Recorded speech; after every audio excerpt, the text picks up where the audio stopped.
Chief Day, if you would lead us in the flag salute, please. Yes, ma'am.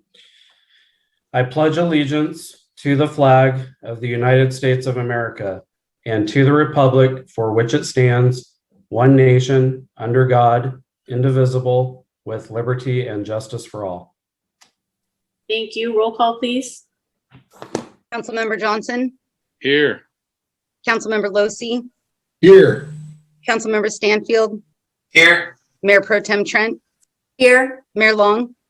Here. Thank you, Sienna. This is a time for oral comments from the public. If you have anything you would like to address the council that is not on our agenda, there should be a ribbon across the bottom of our screen for you to be able to call in and share your concerns or anything else you would like. And we'll just go ahead and do our consent calendar while we're waiting to see if anyone calls in. And if they do, we'll come back to them. So we are not wasting a bunch of time. We have, you used letters, A through K on our consent calendar, which includes city council minutes and our department monthly reports from administration, community development, finance, parks and rec, police, public works, River Lodge, report of disbursements, letter of support for the highway dedication for Fortuna Police Officer Ray Mills, acceptance of the 2020 annual housing progress report, and provide direction to staff to submit it to the California Department of Housing and Community Development. Do we have any items that anyone would like to pull? I'd like to pull and make comment on item J. Yes. Okay, anyone else? All right, go ahead with your comments, Mike J, and then we'll do Mike L. I just wanted to say that I have I've seen the items we have in town regarding Officer Mills and his dedication and passing in the line of duty. And I'm very appreciative of Chief Day for taking this matter up. And I look forward to it getting to Senator McGuire and hope that he passes it, because in a sense, it's now that we know the process, it's time to get it done. So thank you. Mike Losi. Yes, I would just like to say, ever since my start in law enforcement, which was with the Fortuna Police Department, there have been the information about Officer Ray Mills and his demise from a drunk driver. He was backing another officer out on the freeway when a drunk driver struck him and killed him. But I'd like to thank Chief Day for bringing this to the attention of the public and finally to make this recognition for Officer Mills' ultimate sacrifice in protecting the public. So I thank you, Chief Day, for taking this step. Council, my pleasure. It's been just a great opportunity to dive into the history here, and I think it's something that's well overdue. So I appreciate the sentiment, and I look forward to accomplishing our application with Senator McGuire. All right, thank you guys. Anything else? All right. Somebody want to make a motion? I'll move to approve the consent agenda. And I'll second that. All right, we have a motion and a second to approve the consent calendar. Sienna? Councilmember Johnson, Yes. Councilmember Losi, Yes. Councilmember Stanfield, Yes. Mayor Pro Tem Trent, Yes. Mayor Long. Yes. Did we have any calls from the public, Sienna? See anybody from the public on the meeting right now? Okay, so we will close oral comments from the public and move on to our first item of business, which is public hearing to adopt various rates and fees for city services, including building, community development, water and wastewater laboratory fees. So since I, as a builder, have a conflict with this item, Mayor Pro Tem Trent is going to take over this one. Thank you, Mayor Long. Do we have a staff report? Yes, thank you, Mayor Pro Tem. Our Finance Director, Aaron Felmley, will be presenting a PowerPoint, and I'm grateful to him for putting that together. He was only a small part of this. A lot of the content for the presentation was developed by our Deputy Director of Community Development, Liz Shorey, and our building official, Gary Goad. And so Liz, Gary, and I will answer most of the questions after Aaron presents the presentation for this item.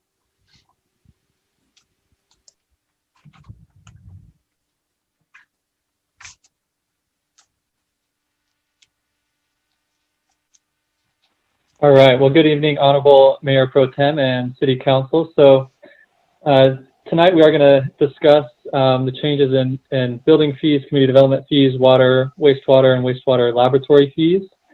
And so staff did present this proposed budget to the City Council at a special workshop on March 31st. And so I would like to briefly recap some of the topics that came from that special workshop and also provide some answers to 3 questions that came up from that special workshop that Council requested staff provide further information on. And so just as a way of background, I did present this at the special workshop, but for just as a refresher, the Community Development Department is made up of 3 divisions. And those are the Planning Division, the Development Review Division, and the Building Division. Planning Division revenues and expenditures are recorded in the General Fund, which is Fund 100. But Building Division and Development Review Division revenues and expenditures are recorded in a separate fund, a special revenue fund as we call it. And that is Fund 120, also called the Development and Building Fund. And so that fund is what I'm going to be focusing on here. So starting in fiscal year 2011-2012, the Development and Building Fund started to annually be supported by the General Fund. And since that time, there have been transfers to the General Fund annually in the amount of approximately $100,000. And that was to provide support for building and community development expenditures. And so since the last time we saw a fee increase, which was 2012, and that was a 7.6% increase, the CPI has increased by 24%, and the building pay and benefit costs have increased by 20% since the last fee increase. And I focus just on the pay and benefit costs since those make up the large majority of the building and development review budgets.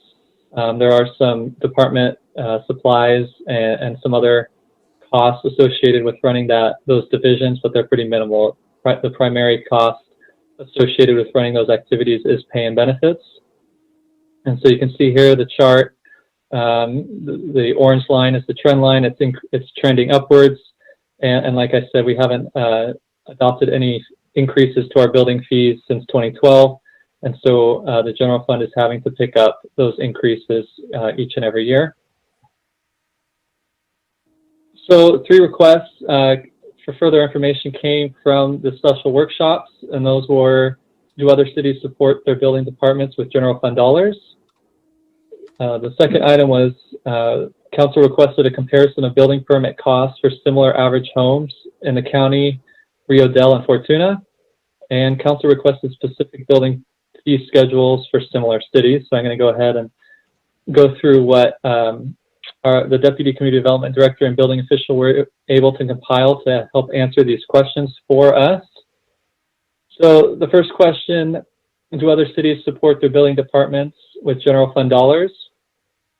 And so we asked local municipalities, and for the most part, you can see from this chart, the city of Eureka, they do fully recover their costs associated with their building department. They have a separate fund, and they run that fund similarly to an enterprise fund, so like a water and wastewater fund. The cities of Blue Lake and Ferndale, they set up their fees in a way that in theory would fully recover costs. However, since they're smaller cities and they have some anomalies as far as how long a person is performing the duties relative to how many duties there are, they do sometimes have to subsidize their building and planning department divisions with some general fund dollars. The city of Rio Dell, they do get full cost recovery. And actually, they said they make a little bit more, so they actually supplement their general fund. However, that is primarily due to cannabis applications, and so they have a pretty high fee for that. And so they're able to actually supplement a little bit of their general fund with building and development review and planning operations. Humboldt County, their building fees are set to be 90% recoverable from permit fees. And then the city of Arcata fully recovers their costs associated with their building department, and they also tie in their planning, and when they tie in their planning, they recover about 90% of their planning and building fees as a total.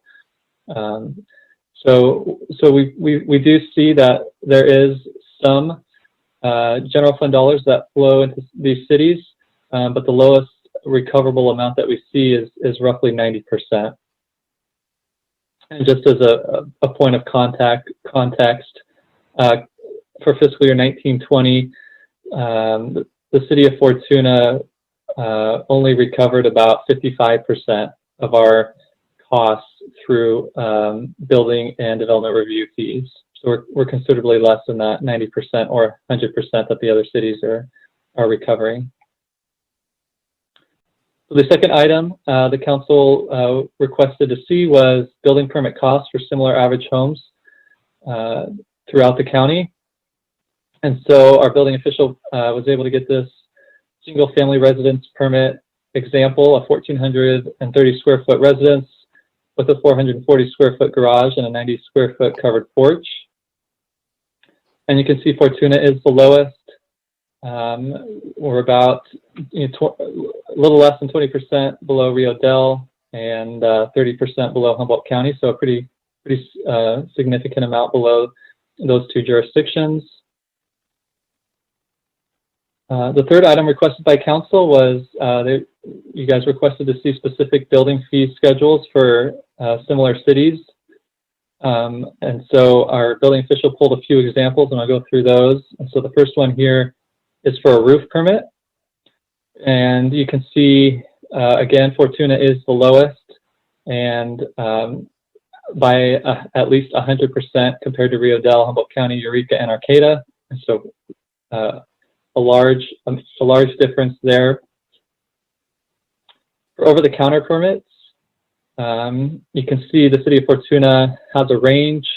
If we go at the upper end of the range, you can see we're $4 above Rio Dell, but we're $14 below Humboldt County, and that's about 10%. And then Eureka and Arcata are pretty significantly higher than the city of Fortuna. The next example is for plumbing permits, and I put water heater in parentheses. For water heaters, we charge the $82 amount, so that's the lower amount on the range. And then for other plumbing permits, they go up to $122. Again, if in this example, the city of Fortuna is the lowest, even if we go on the higher amount. And so staff is recommending that the city council consider increasing building fees by a minimum of 5% for this year to decrease the amount of general fund support required by Fund 120 annually. A 5% increase would result in annual revenue increases to the development and building fund of approximately $13,250, so well short of that $100,000 that the general fund is annually supporting. And staff also recommends discussing what an appropriate percentage of cost recovery would be. And so some jurisdictions are 100%, Humboldt County is 90%. We could go, so we're recommending that the council discuss if you guys want to set a percentage that we want to aim for.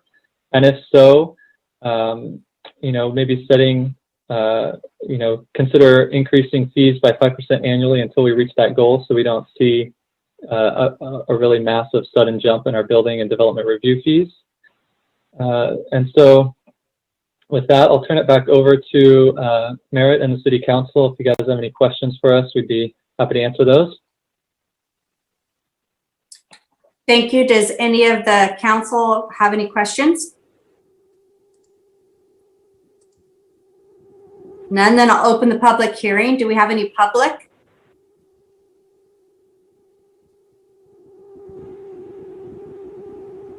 I did have a question. I'm just trying to get to the page that I wanted. And there we go. Examples. On one of the, this is probably for Gary, but on one of the permits, and I believe it was Riedell's that he had in the staff report as an example, it had what they called administrative fees of, it was Riedell's building permit, and it says an administrative fee of $2,000, $2,091.53. I was just wondering if he knew what that was. Yeah, caught my eye too. That is their catch-all to try to recover all revenues that are not covering all their bills. That's how they have it set up there. So they have a, was it a 40? I think it's a 45% or it's a 65% amount that they use. They put the permit together and they times, I'm going to say 45 on top of that. And that's the number they plug into that. And they do it on all permits, even on the over-the-counter ones. What will you consider over-the-counter? Okay. Well, that And was that's one on of the page things. on page 3 of the attachments, the building permit examples. I think Councilmember Johnson. Yeah. And I think that was the only question, that something that just jumped out at me. I mean, I see on the county one, you remove the school fee to make it apples and apples. Yeah, that's correct. I went over, they have their, that's why it's 3 pages in here. They have their initial pre-site inspection. Fortuna doesn't charge for those in general. We go out and look at it. We consider that more knowledge for ourselves so we can properly get the proper numbers or what we're going to see is issues. But we've never talked about it or never requested anything like that. I don't think it's really necessary for the times we do go out. But they have that, was it 800? Well, no, it's 200 and something page by there. Was it $225? The other one I had to add back in was the deposit. So that's where the add section, you probably figure that out, how I added in the bottom. But I mean, all jurisdictions have extras added onto the bottom. And that's where you get you can play numbers all day long, but they ought like $2,000 in one or $1,000 in another, or a couple hundred, 100 here, 100 there. And that's why the numbers shoot all crazy. That's how they're. So I think what Gary that's how was here was to try to get out. Excuse me? Go ahead, Gary. Oh, So your effort, what it was really, what you were really trying to do was really try to get these to a comparative level and take out things like the school fees and really figure out what an example was of a typical single family house. So you had a good example of a 1,440, something like that, square foot home. And so you went to, maybe you could describe to the council a little bit more of the process, how you came up with this overall building fee. That's correct. I went over when I contacted the county. Originally, they were going to throw me something up there, more of a 1,800 square foot home, and the county came back with this number 1,430, and then a 440 square foot garage, and that's what I used as comparables on a typical home that we normally have. And when the county had Rio Dale, I said, we got 2 of them like that. Just put one together with those same numbers, same square footage, and that's how they came up with theirs. So these are the closest we're going to get to apples per apple. We're in apples. We're not apples and oranges here. I feel confident that we're apples and apples on those numbers. So it's just, when you get down to the bottom, when you tally things at the bottom, there's your number. That's just how it works out. Yeah, just to add, so, he worked with the other building officials and wanted, he requested actual permits. And the adjustment that he made by hand there are just the, things that don't apply to the building permit itself. So those are the only things that he took out, like the, capital or public works and school fees and things like that. So, Yeah. They're real examples. We wanted to make sure that we gave you actual permits and not something that was cobbled together. The only adjustment was made, said. There is one behind that within all the single family. And you'll look right at it. It says, let's see, it's the last page, would be right after the Humboldt counties. That happens to be, this is a real permit, and it just happened to be 1,440 square feet. So it's 10 square feet larger, 20 square feet less on the garage. And then the porch is definitely, really 30, not 90 square feet. But this is a permit we just issued at the end of the year. So it's under construction as we speak. So, which has all the common numbers that we normally see. And if you compare those over, that's basically how I came up with our numbers, because this is what we would normally do. When you're looking at a set of plans, ours, we can go right along here on a set of plans, and I can go item for item with somebody.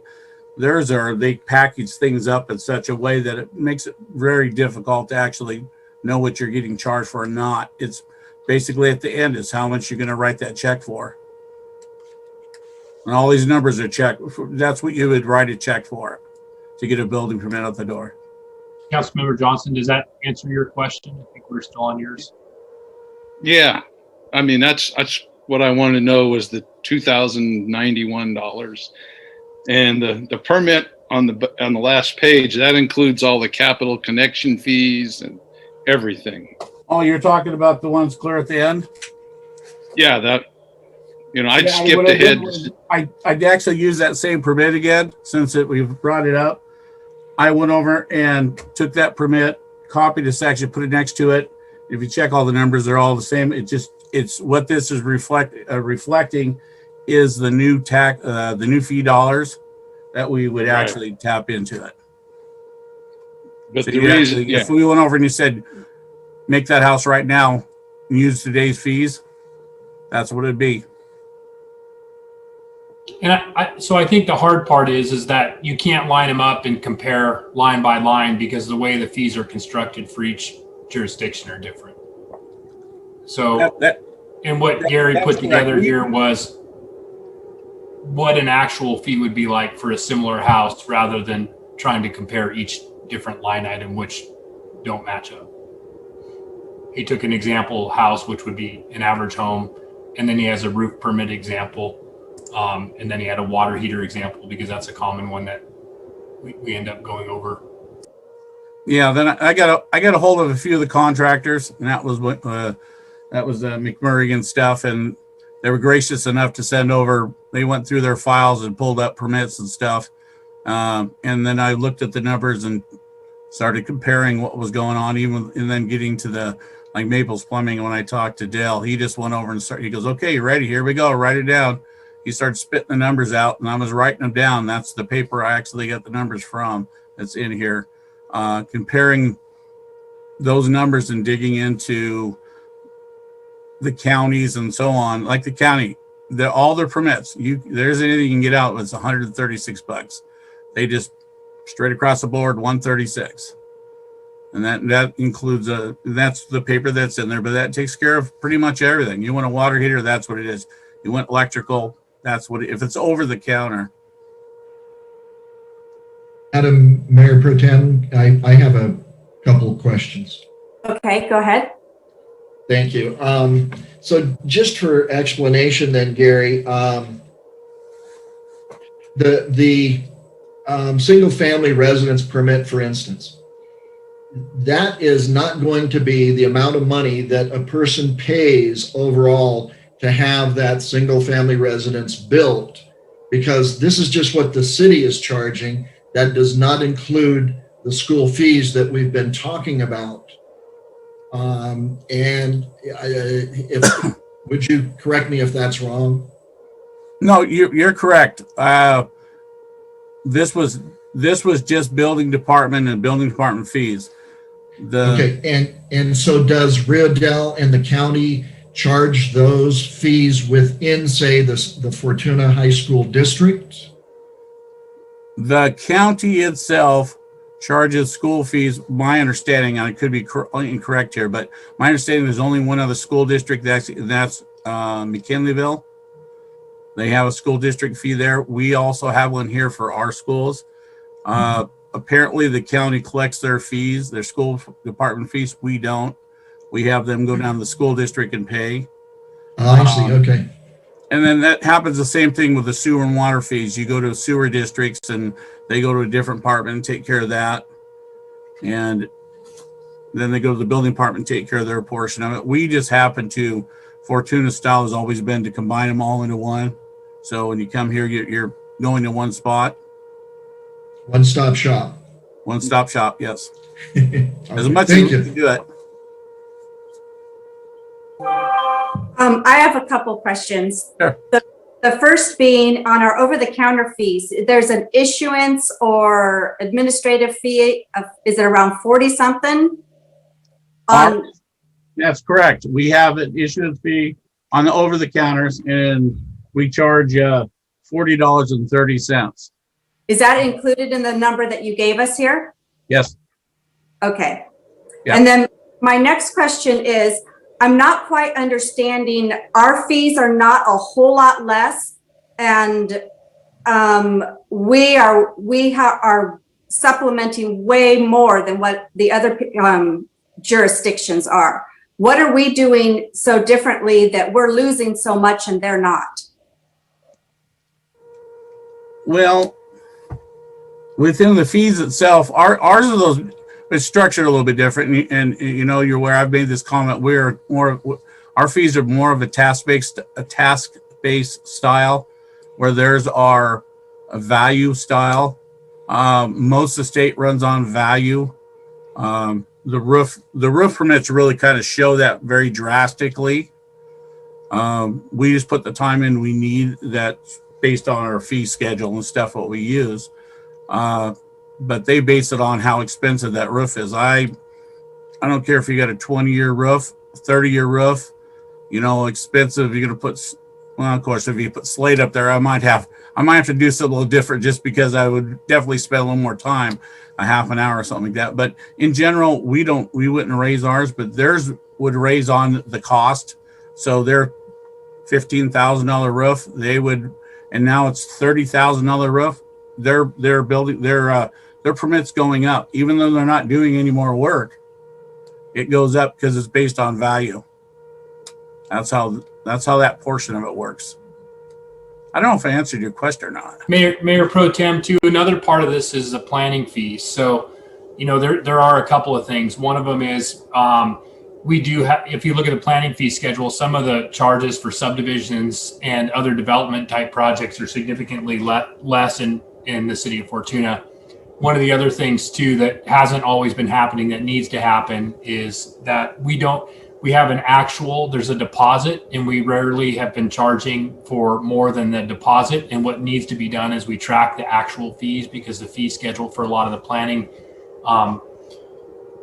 the planning related or development review type tasks, those actually refer to the actual fee. We could show that fee schedule and look at it, but I suspect that's where a lot of the discrepancy is coming from right now as well.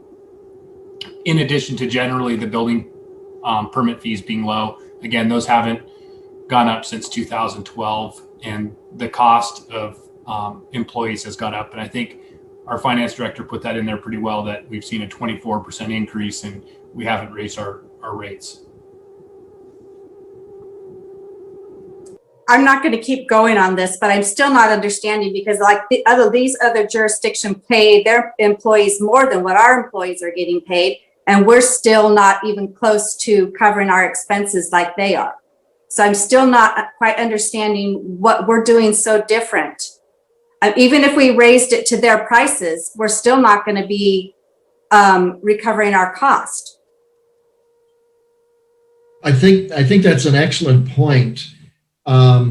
It was mentioned that Aaron, I think, mentioned that we might want to look at increasing 5% every year until we get to that 90% or whatever that target would be. But I would like, before we'd ever look at something like that, I'd like to see a projection of say 20 years down the road, see what those fees would be like if we did that 5% and see where we would come in with these fees. I think it's an excellent question she's got. Just by figuring for us to recover our cost, we would be way, way higher than any of the other jurisdictions. And so I'm still not understanding what we're doing wrong to not be able to come close to covering our fees, and they are. And even if we were, I mean, we would have to, I don't know, 4 times our fees to get. Which fees are you looking at? Are you looking at the planning fees or just the I'm building looking permit at fees? overall fees. You know, I mean, if we're having to subsidize $100,000 a year for our building and planning department, and all of our fees are close to what the other ones are. There's none that are like drastically low. Where, I mean, I don't understand how we're possibly going to get to making $100,000.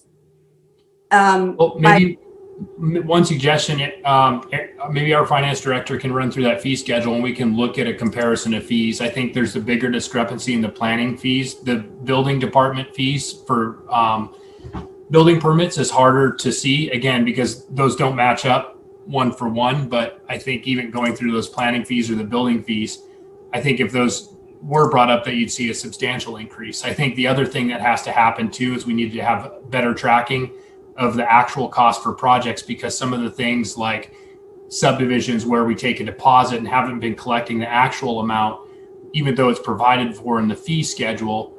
And this is staff's responsibility that this hasn't been happening.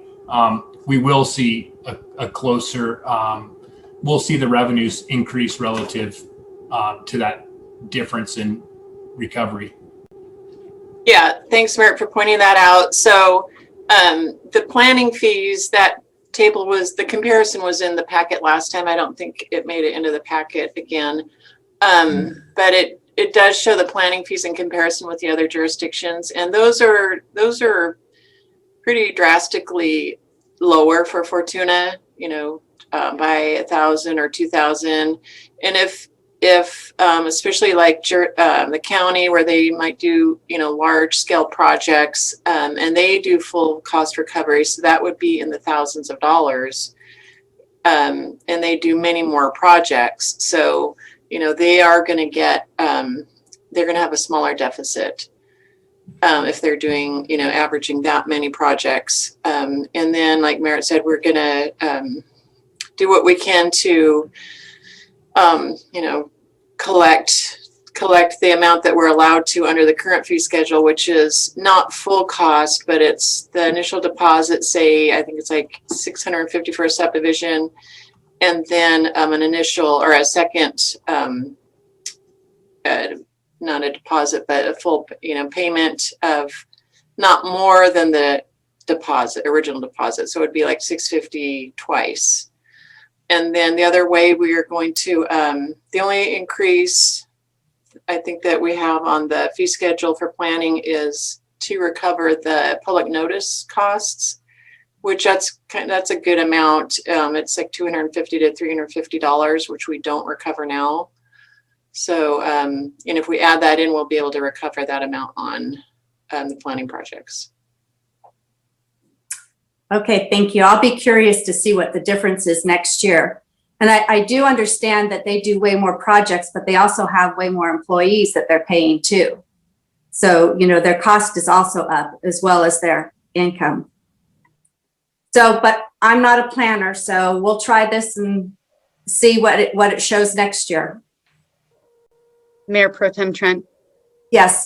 I just wanted to bring to your attention, we do have a member from the public in the waiting room. I'm not sure if they want to speak. I haven't seen a raised hand, but the number is 3620749. Okay. Do you want to ask them if they'd like to speak? I'm presuming they just heard me, so we'll see if they're interested. Okay. And it doesn't look like it. Okay. Thank you.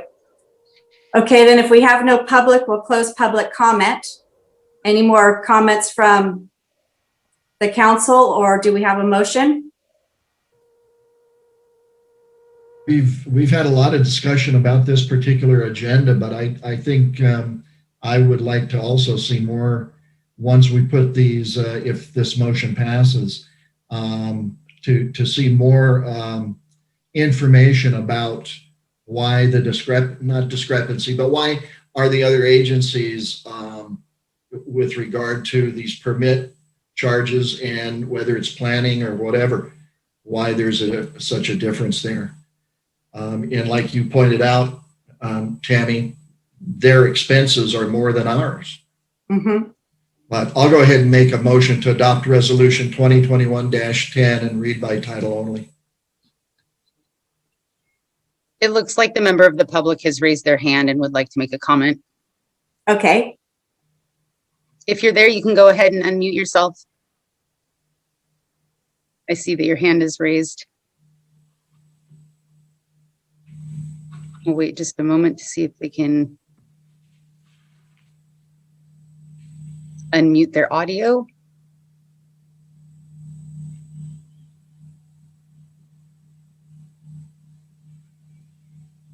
The TV is a little bit delayed from what our speaking is too. Are you there? Yes, we can Can hear you you hear me? now.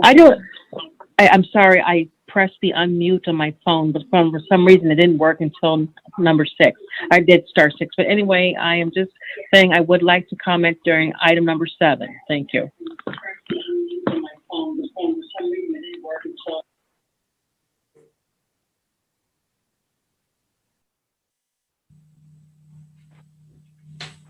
Is that it, Sienna? Yes, she just commented that she would like to make public comment for item number 7. So we'll let the mayor know when she comes back in to finish conducting the meeting that there's a member of the public who would like to speak on item number 7. Okay, thank you. We have a motion. Did we have a second?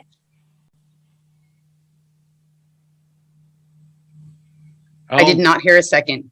I was going to say, I'll second the motion. Okay, we have a motion and a second to adopt resolution 2021-10 and read by title only. Resolution 2021-10, a resolution of the City Council of the City of Fortuna establishing a schedule of fees and charges for building, community development, water and wastewater laboratory fees within the City of Fortuna for fiscal year 2021-22. Councilmember Johnson? Yes. Councilmember Losi? Yes. Councilmember Stanfield? To clarify, this is for this year only, yes. Mayor It Pro is. Tem It is this year only, right? for fiscal year 2021-22, that's correct. Okay. Yes, and I would like to see maybe a mid-year report and see if there's any changes. Yes, though. We can do that. Okay, thank you. Okay, motion passes. We'll call Mayor Long back. Thank you, Tammy. Our next item is a supplemental budget request for the emergency modification of the police department server room. We have a staff report, please. Yes, Mayor Long, I'll be providing that staff report, and I'll just say that I had some assistance from Chief Day as well as Kevin Carter with our Public Works Department. And I understand that some of our council members have taken the opportunity to actually view what was happening firsthand in the server room. So I appreciate the interest in the council members taking their time to go look at that. Staff's recommendation is that the council approve a supplemental budget request to use general fund reserve funds for the to add air conditioning and modify the police department server room. The current design and operability of the police department server room requires immediate renovation in order to preserve the indispensable equipment stored in that room. Over time, equipment has been added, which has created more heat and higher temperatures inside of the existing server room. Most recently, there were some battery backups and new 911 system, which is creating more heat than experienced in the past. If overheating were to occur, the damage to equipment would create immediate financial liability to the city due to lack of existing warranties on the equipment. We also have potential outages for our vital police department servers, and including the 911 server. Staff have attempted several lower cost temporary methods to resolve the issue. However, they are not working, and the situation will only get worse as outside temperatures increase. Currently, we're renting one unit and we're running an existing air conditioning unit that the city purchased, and those are not keeping the room cool enough. Staff's recommending that the emergency modifications include the following: a new air conditioning system inducting, new dedicated electrical circuit to serve the new air conditioning system, and then miscellaneous framing, drywall, and insulation to isolate the server room from other heat sources and contamination. This project will result in a dedicated air conditioning unit to the server room, which is typical for those types of facilities. And even when the police department ultimately moves to the new facility, it'll be useful because that room would likely, it would be planned to be able to house the city's servers in the future. The project is estimated to cost up to $20,000. And again, this would come from City of Fortuna general funds. So that concludes my staff report, and I'd be happy to answer any questions. Does anyone have any questions regarding the staff report?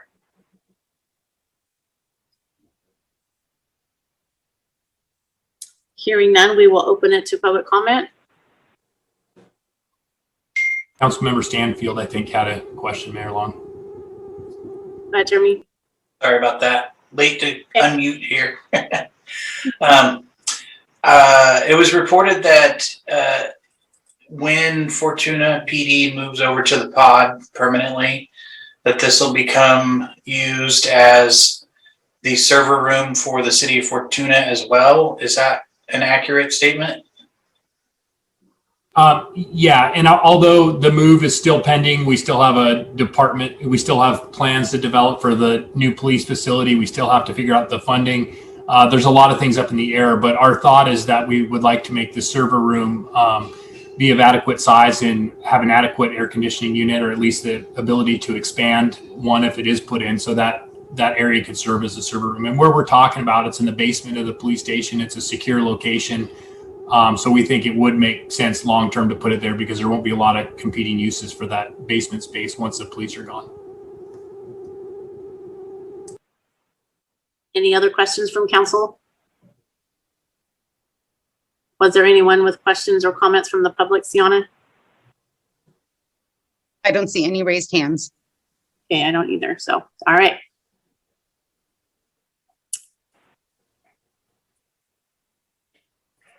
I'll make a motion to approve the supplemental budget request for the use of the city reserve funds to be used for immediate emergency renovation of the police department server room. Second that. All right, we have a motion and a second. Sienna? Councilmember Johnson, Yes. Councilmember Losi, Yes. Councilmember Stanfield, Yes. Mayor Pro Tem Trent, Yes. Mayor Long. Yes. Thank you. Moving on to our next item, approval of a supplemental budget request for nuisance abatement costs for real property located at 2386 Acacia Drive, APN 202-142-014. Staff report, please. Yes, thank you, Mayor Long. I'll be providing a staff report as well. And I think I just wanted to note that there's a number of photos which really tell the story that are included in the staff report. And if the council does want me to pull those up, I wasn't planning on it, but if you do want to see the photos, I'd be happy to pull those up as part of the presentation. So staff is recommending that the council approve a supplemental budget request for the abatement fund in the amount of $9,500 for the nuisance abatement costs for the property at 2386 Acacia Drive with APN number 202-142-014. The city began abatement efforts on this property in 2017. There was a case that was opened on February 2019. The occupant of the property was requested to voluntarily abate many nuisances, primarily the storage of trash and debris and the storage of people living in RVs without the proper permits. And those violations persisted. Ultimately, the property owner ended up granting the city permission to abate those nuisances and place a lien against the property for for that abatement activity. Conditions on the property continued to deteriorate, and then on June 3rd, 2020, abatement inspection warrant was again served. After inspecting the property, the building official found hazardous electrical and plumbing issues, and the building official issued a do not occupy order. Notices were posted on the residence that it was unsafe to enter, and the property was vacated, and those hazards have yet to be corrected. And then on January 15th, 2021, the Fortuna Police Department and Fortuna Fire Department responded to a structure fire at the residence. The origin and cause of the fire was determined to be an arson. The fire destroyed a majority of the manufactured home. The building official and code compliance officer inspected the damage to the double-wide mobile home following the fire on January 19th.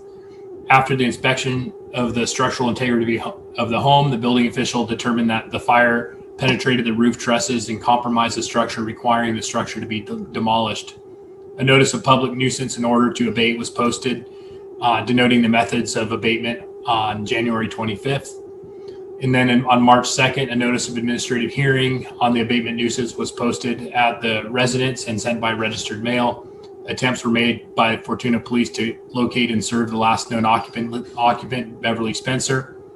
An administrative hearing in front of the city manager was held on March 17th to determine whether a public nuisance existed. No members of the public or interested parties appeared at the hearing, and based on the testimony from the code compliance officer and building official,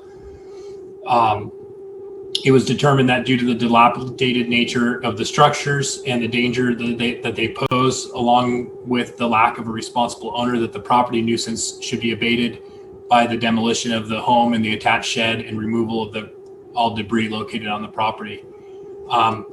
As there are no occupants of the property and the deeded owners have passed away, the city will abate the nuisance and place the cost of abatement as a lien against the property. Again, the activity, the demolition, we complete the work using a contractor. We have estimates that the work would range between $7,500 and $9,500. This would be funded from Fund 240, the Nuisance Abatement Revolving Fund, and then any funds which are ultimately recovered would go back into that fund. But in the short term, they would come from the general fund.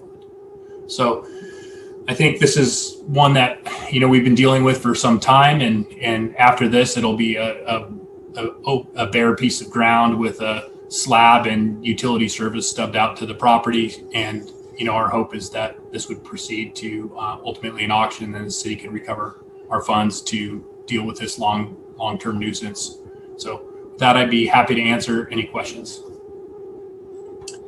We'll go ahead and open public comment to give people enough time to call in if they have any questions. And then in the meantime, we will take questions or comments from the council. Anybody?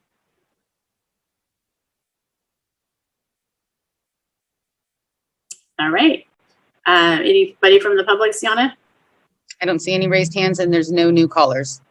All right, we'll close public comment. I'll make a motion. Go ahead. I'll make a motion to approve a supplemental budget request for a nuisance abatement cost for real property located at 2386 Acacia Drive, APN number 202-142-014. I'll second. All right, we have a motion and a second. Sienna? Councilmember Johnson, Yes. Councilmember Losi, Yes. Councilmember Stanfield, Yes. Mayor Pro Tem Trent, Yes. Mayor Long. Yes. Thank you. Our next item is a construction award the construction contract to William Gray Construction for the wastewater treatment plant percolation pond rehabilitation project 2021. Staff report, please. Yeah, thank you, Mayor Long. And I think we also have Kevin Carter on if you do have any questions, but I'll be presenting a staff report. What this project is the annual maintenance of the wastewater treatment plant percolation ponds, which include the removal of the depleted material and cleaning of those percolation ponds to increase the infiltration for the coming year when the city cannot discharge to the Eel River. The project was put out to bid and bids were opened on April 9th via email bids. 4 bids were received, with the lowest bid coming from William Gray Construction, the amount of $93,435. A summary of the bid results is included with the staff report in the council package.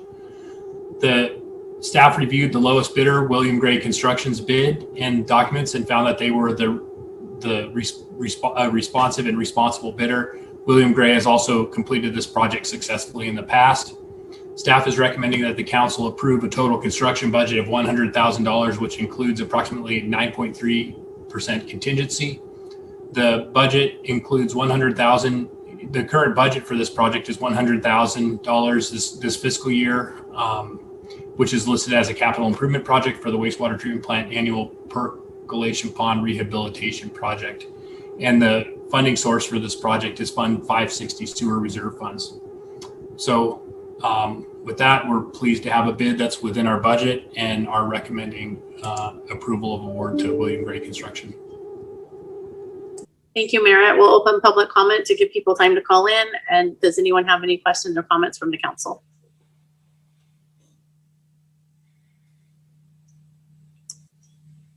Well, then, anybody from the public, Sienna? I see no raised hands and no additional callers. All right, we'll close public comment. Madam Mayor, I would like to make a motion then. Okay.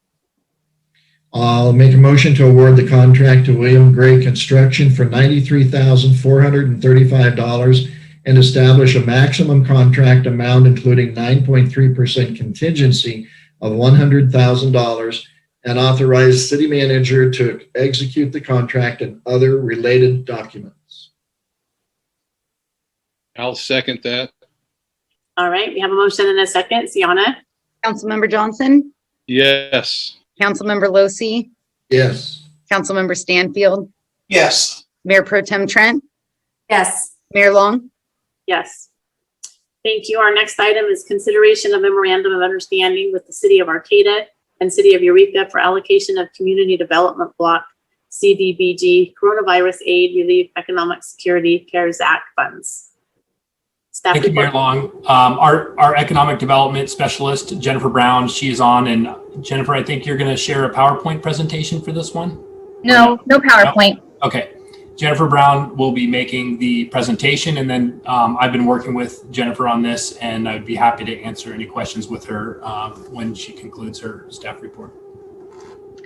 Thank you, Honorable Mayor and City Council members. Staff is recommending tonight that the City Council approve reallocating the City of Fortuna's CDBG coronavirus funds to the City of Arcata and the City of Eureka as separate lead applicants for 2 CDBG CV applications by adopting Resolution 2021-12 and Resolution 2021-13. The State Department of Housing and Community Development released the CDBG program's CARES Act NOFA on December 18th, 2020, and that released approximately $77.1 million in funding. The activities must show a relationship between the needs of services and COVID-19 impacts, and the applications are due May 7th, 2021. The City of Fortuna has been allocated $412,954 in CV funds, and after the closing of this NOFA date, all unused CV allotments will be redistributed to California Native American tribes and colonias. Recently, the American Rescue Plan Act of 2021, it's a $1.9 trillion economic stimulus bill was passed on March 11th, and the package builds upon the measures of the CARES Act, which was passed in March 2020. And these funds will expand COVID-19 recovery programs, including the Federal Paycheck Protection Program, the Economic Injury Disaster Loan, the Shuttered Venues Grant, and the Small Business Administration Debt Relief.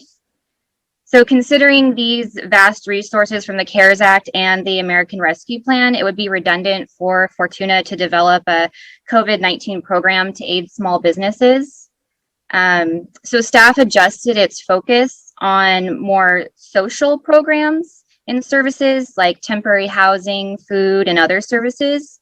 However, these types of CDBG applications and the management of it would overwhelm our staff and our capacity to fulfill that application.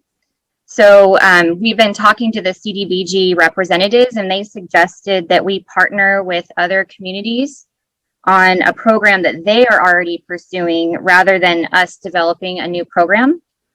And staff has reached out to the cities of Arcata and Eureka to see if any of their programs could also benefit the city of Fortuna. So the CDBG CV NOFA allows an eligible applicant to apply on behalf of one or more other eligible applicants. So staff recommends equally dividing and reallocating our CV funds not to exceed $206,477 to the city of Arcata and the city of Eureka for their CDBG CV2, CV3 applications, and each of them are addressing homelessness. So the city of Arcata's application requests $629,410, including Fortuna's allocation, to fund enhanced services of the Arcata House Partnership. This application includes enhanced food pantry services and additional support staff to the Arcata Annex and to assist with intake and outreach. And Arcata House will be using the CDBG CV funds to hire additional staff to conduct outreach in Fortuna specifically, and provide maintenance and cleanup of encampment sites and offer safety items to assist the homeless, including clothing, flashlights, tarps, water, and food.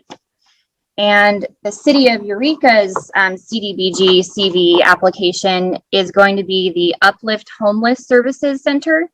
And that project requests $500,000, including Fortuna's allocation. And it focuses on community facility that provides public services to respond to the impacts of COVID-19 and provides multiple services, including employment and education opportunities, job development, life skills training, and hygiene services. So the financial impact of reallocating these funds to Eureka and Arcata, it would allow us to retain our CV funds in Humboldt County and redistribute them into Arcata and Eureka rather than them being removed and taken outside of Humboldt County and redistributed to California Native American tribes and colonias. So in the staff report, there's 2 MOUs and 2 resolutions, and each of those are for Arcata and Eureka separately. And they would take that resolution and that MOU, and they would include it in their May 7th application, and that would complete our responsibility to their application, is these 2. So with that, I can turn it back to the council for any questions for Merritt or myself. Thank you. Thank you, Jan. We'll go ahead and open public comment. And at this time, does the council have any questions or comments for either Merritt or Jen? I have a question. These funds that you're talking about, are these funds, they're not the funds that we currently have, they're the funds that we would get, but if we don't apply, they won't go to us, so we're keeping them in Humboldt County. Is that why we're doing this? That's correct. So they've never, the program income funds are the ones that we hold at the city and we actually hold in our accounts. And so this is more of an allotment that CDBG has designated amount for each city if they choose to use one. And, other cities have allotted amounts too, even smaller cities. But, the city of Fortuna, again, it would be very difficult to try to get an application in and develop one of these programs and then have this in by May. And the major stumbling block is that CDBG would not approve another application from the city until we complete a project that would use nearly all of our program income funds. So we've been spending our time working on doing the barrier removal project for our program income funds. And what we didn't want to see was this money evaporate back to the federal level and go outside of Humboldt County. So we really thought it would be good to try to help support some of the other cities in Humboldt County, and that also could provide some benefit to our citizens. For example, when we had people displaced in the city of Fortuna, Arcata House helped them with lodging and other needs that they had. And I think the service center in Eureka would be able to do the same for people who are experiencing homelessness due to COVID-19. So these cities already have programs up and running, and we really just wanted to keep it here. But that's a long answer to your question. The short answer is we don't have our hands on that money, but we would be able to get it if we applied for it and developed a program. Thank you. Any other questions from council? I do. So, Merritt, I'm not real sure of the timeframes here with regard to the program income grant money, as far as when that grant, we started working on that grant. But if that would have been in place, would we have been eligible for these CV funds? Well, we are eligible for them now, but we'd have to have if we had our program income fund spent, and if we developed a program, yes, we could apply, and we could develop a program and apply for these funds if we didn't have those program income funds sitting there. But what they want to see is an approved application on the program income, and there's a lot of work that goes into even just for our program income application. The city hasn't done a project for a number of years, and there's a lot of requirements that go along with the CDBG program. Jen could tell you all of them, or a lot more of them than I could probably, but there's a language assistance plan. There's a whole project implementation plan that we have to put together, and there's a lot of components of that. So we're still going to be working on it, and we're not going to have that done by the May 7th date. Okay. And did we just start working on the program income plan when Jen came on board? That's right. And that was identified. Initially, we thought she could start working on the economic development plans, or the coronavirus relief plans to start with. And then CDBG said, no, you need to spend the program income before we'll approve one of the coronavirus applications. Okay. Yeah. One question. I'm sorry. I just had one other question. With regard to the MOUs, I didn't notice or see where there are any requirements for both the city of Arcata and the city of Eureka to report back on what actions they're taking to assist the city of Fortuna, and then the success of what their actions are. So either in the MOU or laid out somewhere along the line, I think we need to have them reporting back to us on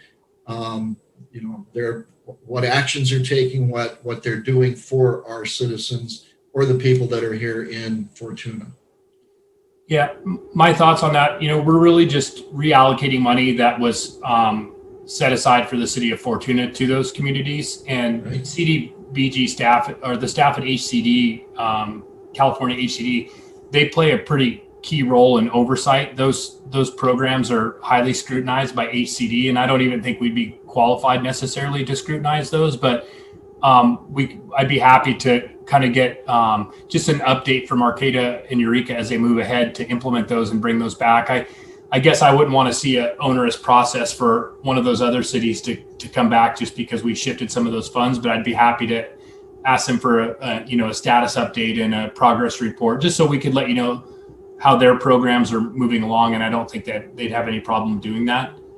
There's a lot of tracking with these CDBGs, and these the coronavirus ones, they have to be completed within 2 years, and at the end of the 2 years, Arcata and Eureka will have to do a presentation to HCD and through their city council showing what they completed for their project, because they have to do a final check-in with HCD to close their project. So they'll have all of that information within 2 years. And I'm not asking for, where every dollar of that money goes. And I understand we're just passing it through, but I think it'd be good just to get, at least a report back from each of the entities as to where that money went or how it was spent in general terms.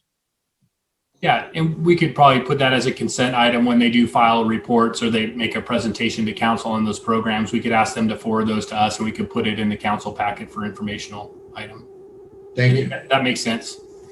And just a side off too, when HCD was discussing this, they sent templates over. HCD is very specific, so you have to be really careful how you turn in application, and Siskiyou County, I guess Siskiyou County took all of the smaller cities' money and combined it into one county application so they could have more coronavirus relief funds altogether. So HCD said what we're attempting here, what we're recommending isn't odd or strange. It's actually pretty commonplace for smaller cities that don't have enough staff to manage such a large program. Any other questions from council? I have a couple of questions. I see what Arcata House is willing to do for the money that's coming through us to them. I'm not seeing the same kind of commitment to Fortuna's citizens from the city of Eureka's Uplift Homeless Service Center, excuse me. So I'm curious to know if this has to be a 50-50 split, number one. Number two, I'm glad to say that I've had a presentation by Arcata House in the past, and it's a deceiving title because they actually do service all of Humboldt County, which I'm grateful for. So I'm curious to know, they are going to apply additional staff to support Fortuna. What's Eureka going to do? Yeah, I think Eureka was a little bit more general in their application, but in a sense, I think this program, they said they would open it up. I don't think they're going to be targeting Fortuna residents, but the service center would accept. So if we had folks here who were experiencing homelessness, they needed the services that provided, I think they'd be welcome at that more than a specific targeting of Fortuna residents. And I appreciate Arcata's effort to kind of list additional outreach efforts that they would make. But, I think it's more that, we would be eligible to participate and have people use those services.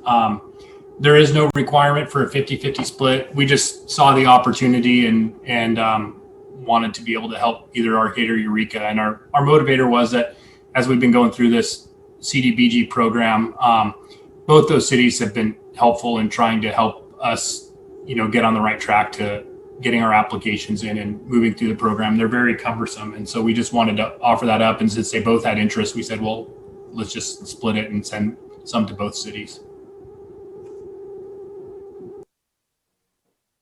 Any other questions or comments from council? I have one more. I actually think it's a really good idea. If we're not going to get the funds and we can do something to help within our county, I think that's a really, really honorable thing for us to do with our money. I mean, I'm very happy that we can participate in this. Yeah, and I think we missed an opportunity. I think if we would have brought this, again, this came to us, the suggestion of doing this came to us from HCD staff. And I think if it would have got to some of the smaller cities, they could have put an agenda item on like this and they could have distributed some of those funds to those other programs and kept more of this money of our community. But instead it'll get, taken back and then distributed to other communities. Last comment from me, if you don't mind. Go ahead. I would like a presentation from Arcata House Partnership at some point, once all the dust is settled, to really educate the public as to what they do offer. Like I said, I was privileged enough to be in a presentation where they highlighted some of the efforts that they put forth. And I think it's important that, they hand me out a small stack of business cards that have phone numbers for services that they can provide citizens. So I think it'd be important and empowering to be able to present that to the public. Mayor Long, just a clarification. Would you want to see that at a council meeting, or would another public forum such as a chamber lunch meeting or something be acceptable? I think wherever we can get max exposure. So I'm not particular on that. My first thought was a city council meeting, but if you see another avenue that would work better, I'm all ears. Okay. All right. Any other comments or questions from the council? I was just going to say that I have worked with the Arcata House people and seeing the collaborations they've done with River Life and some of the projects that they have taken on, the size of them and the finished product. And they will be an asset to the community. And they already have a collaborative relationship with people right here in Fortuna. So it'll be seamless. All right. Thank you all for your comments and questions. Does anyone from the public have any comments or questions? Hearing and seeing none, we'll close public comment. And Sienna, do we need to make two separate motions? I'd take them one at a time, yes. Okay. So if anyone wants to make a motion, we'll do two of them. I make a motion to approve resolution 2021-12 and read by title only. Second. We have a motion and a second. Sienna? Resolution 2021-12, a resolution of the City Council of the City of Fortuna approving a memorandum of understanding between the City of Fortuna and the City of Arcata, reallocating 50% of Fortuna's Community Development Block Grant Program Coronavirus Aid Relief Economic Security Act funds. Councilmember Johnson, Yes. Councilmember Losi, Yes. Councilmember Stanfield, Yes. Mayor Pro Tem Trent, Yes. Mayor Long. Yes. So thank you for all of your hard work. I'm glad that the money will stay in our county. Much better solution than sending it away to somewhere else. So You want a second motion? Motion.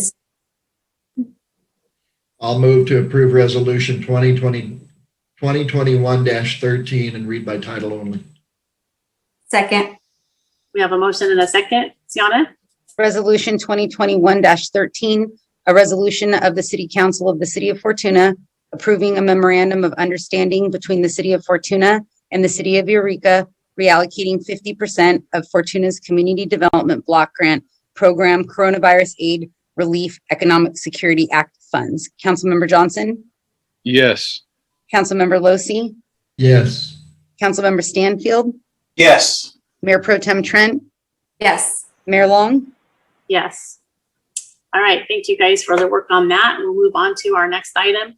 Authorize the addition of a full-time recreation supervisor position and eliminate the part-time recreation supervisor position into the fiscal year 2021 budget. Staff report, please. Thank you, Mayor Long. Cameron Moll, our Parks Director, will be presenting the staff report. And I think this is one that, even though we're asking for a request for this current fiscal year, that this one certainly would affect the budget in future year. And, so staff is still working on next year's fiscal budget. And I think just that's something to keep in mind as you hear the staff report. And when we get into the discussion afterwards, that's something we could talk a little bit more about, that this is a longer term decision and it's more impactful to future budgets than the current budget. So with that, I'll hand it over to Cameron. Thank you, Merritt. Good evening, Mayor and City Council. Just to kind of start with a summary on my staff report that you have in your packet. So when the pandemic hit a little over a year ago, the city was exploring avenues as far as how it could be proactive and react quickly to diminished revenue and potential losses. So we felt it was necessary to cut some expenses where we could. And due to the fact that we could not offer any recreation programs during the times of COVID, or most of our recreation programs, it made sense to take the recreation supervisor position, which was historically a full-time position, and make it a part-time position, especially considering we had a long-time recreation supervisor that was retiring at that point. So we weren't offering, as I mentioned, any recreation programs and didn't feel it was necessary to fill that part-time position until it was absolutely necessary, until we saw a return of some recreation programs. So January 1st of this year, 2021, that position officially went to part-time. And now we're starting to see a lot of these COVID restrictions lifting. You're seeing more youth sports and programs opening up, and it's changing rapidly. And so we responded to that by flying the part-time recreation supervisor position. We did have one applicant only, and that applicant did withdraw their application. So I found that it's somewhat difficult to recruit solid applicants for what that job requires at an hourly rate that's just above minimum wage. So some of the reasons why that position is important to be a full-time over a part-time position is, there's a desire in the recreation division and from the community to expand and create more programs and improve our existing programs. So I did provide an attachment. I don't think it made it into the original packet, but I know it was added later, of just some, our current offerings and then the future potential offerings. I don't know if you have that in front of you. If not, I'm happy to share my screen and share that with you. And again, now that we're coming out of COVID, there's more of a need to really increase the recreational opportunities for our citizens. There's a desire there, and recreation really provides a quality of life for both physical and mental health of our citizens. And I know since I started here a few years back and doing a community forum and then being involved in the public outreach for various grants, that the community really desires more programs, recreation programs specifically, especially for youth. And I really feel like we can also do a better job of maximizing our facilities and their potential for creating more programs and filling those facilities with more programs and activities.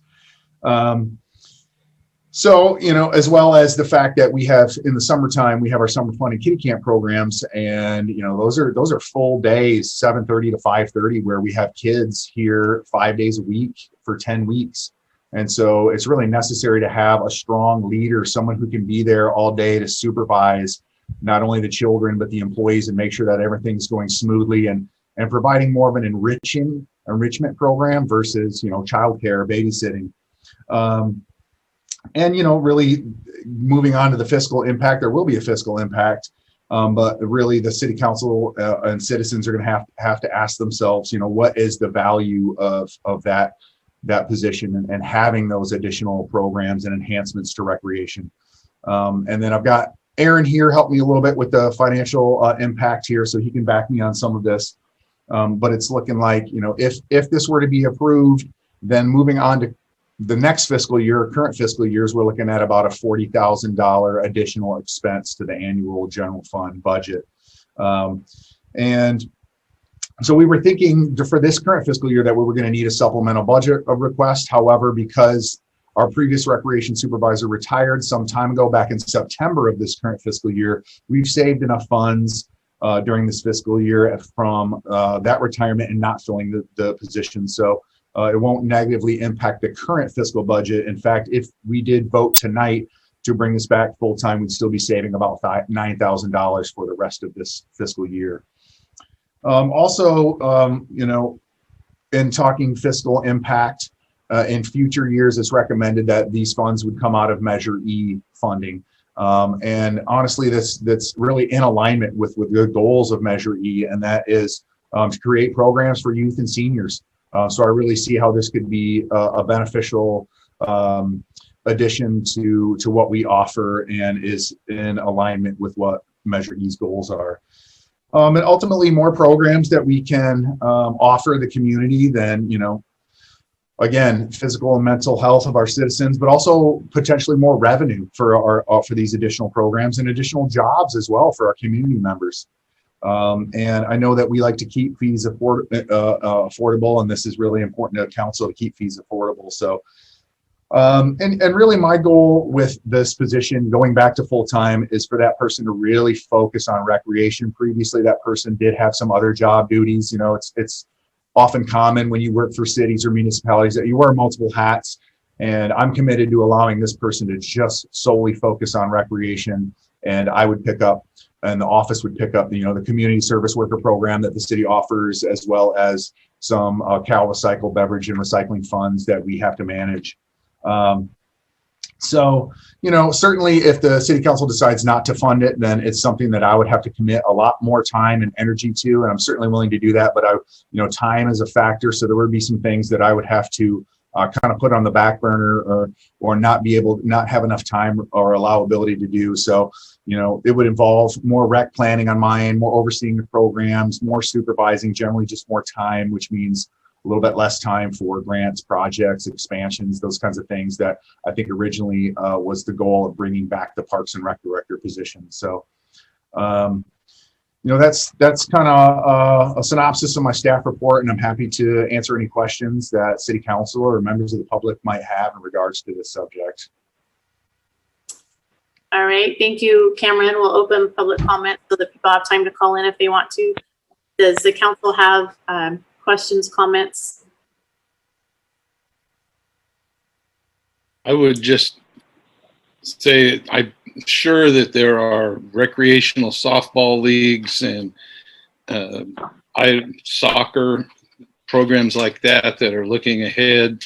And I think this person would probably have to hit the ground running because there will be scheduling and things such as that. So hopefully we'll be able to get these programs up and running, and I look forward to seeing the ball fields full again and Newburgh Park overloaded. So thank you.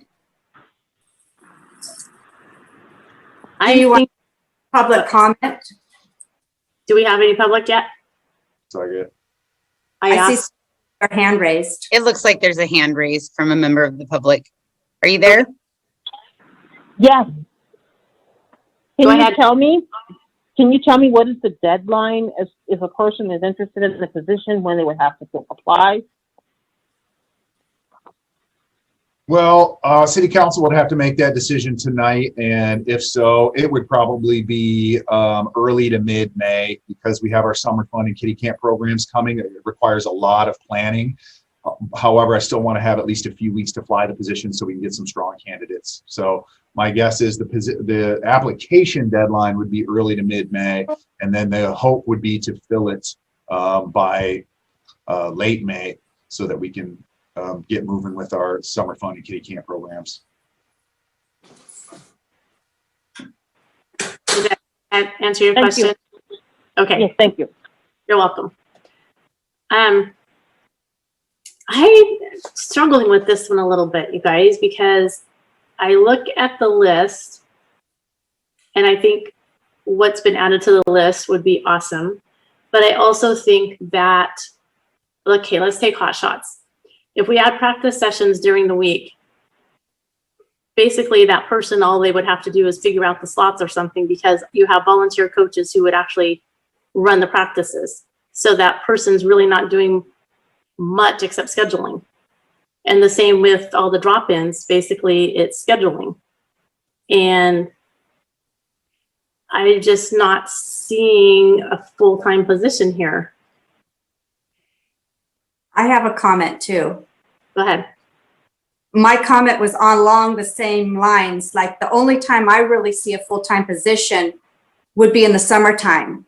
The rest of the year, I could see a part-time position. So I don't know if there's another place, if she could or he could work at River Lodge one day a week, or in the park office. If there's if I don't know, is the dispatcher in there full-time or part-time? Another position, but I don't see as just a park recreation supervisor, or this, I don't see that being a full-time job on the off season. The only time I could see it full-time would be 2.5 months in the summer.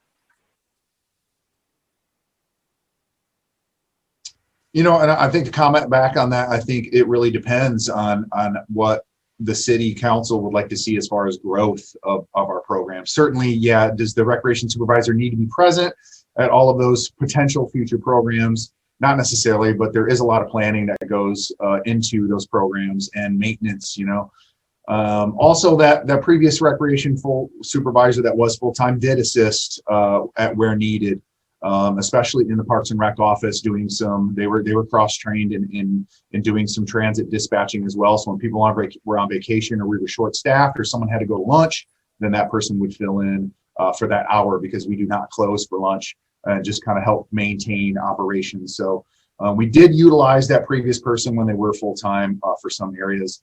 And I agree, the busiest time of the year is going to be summer fun and kitty camp, and then during those break camps where we're open, over 40 hours a week, so we can accommodate those programs. So that's something to consider, making it potentially some kind of seasonal full-time position. And that's something that we haven't discussed in detail as far as especially as financial impact goes. But that is a possibility as well. I could see seasonal part or full-time and the rest of the year part-time.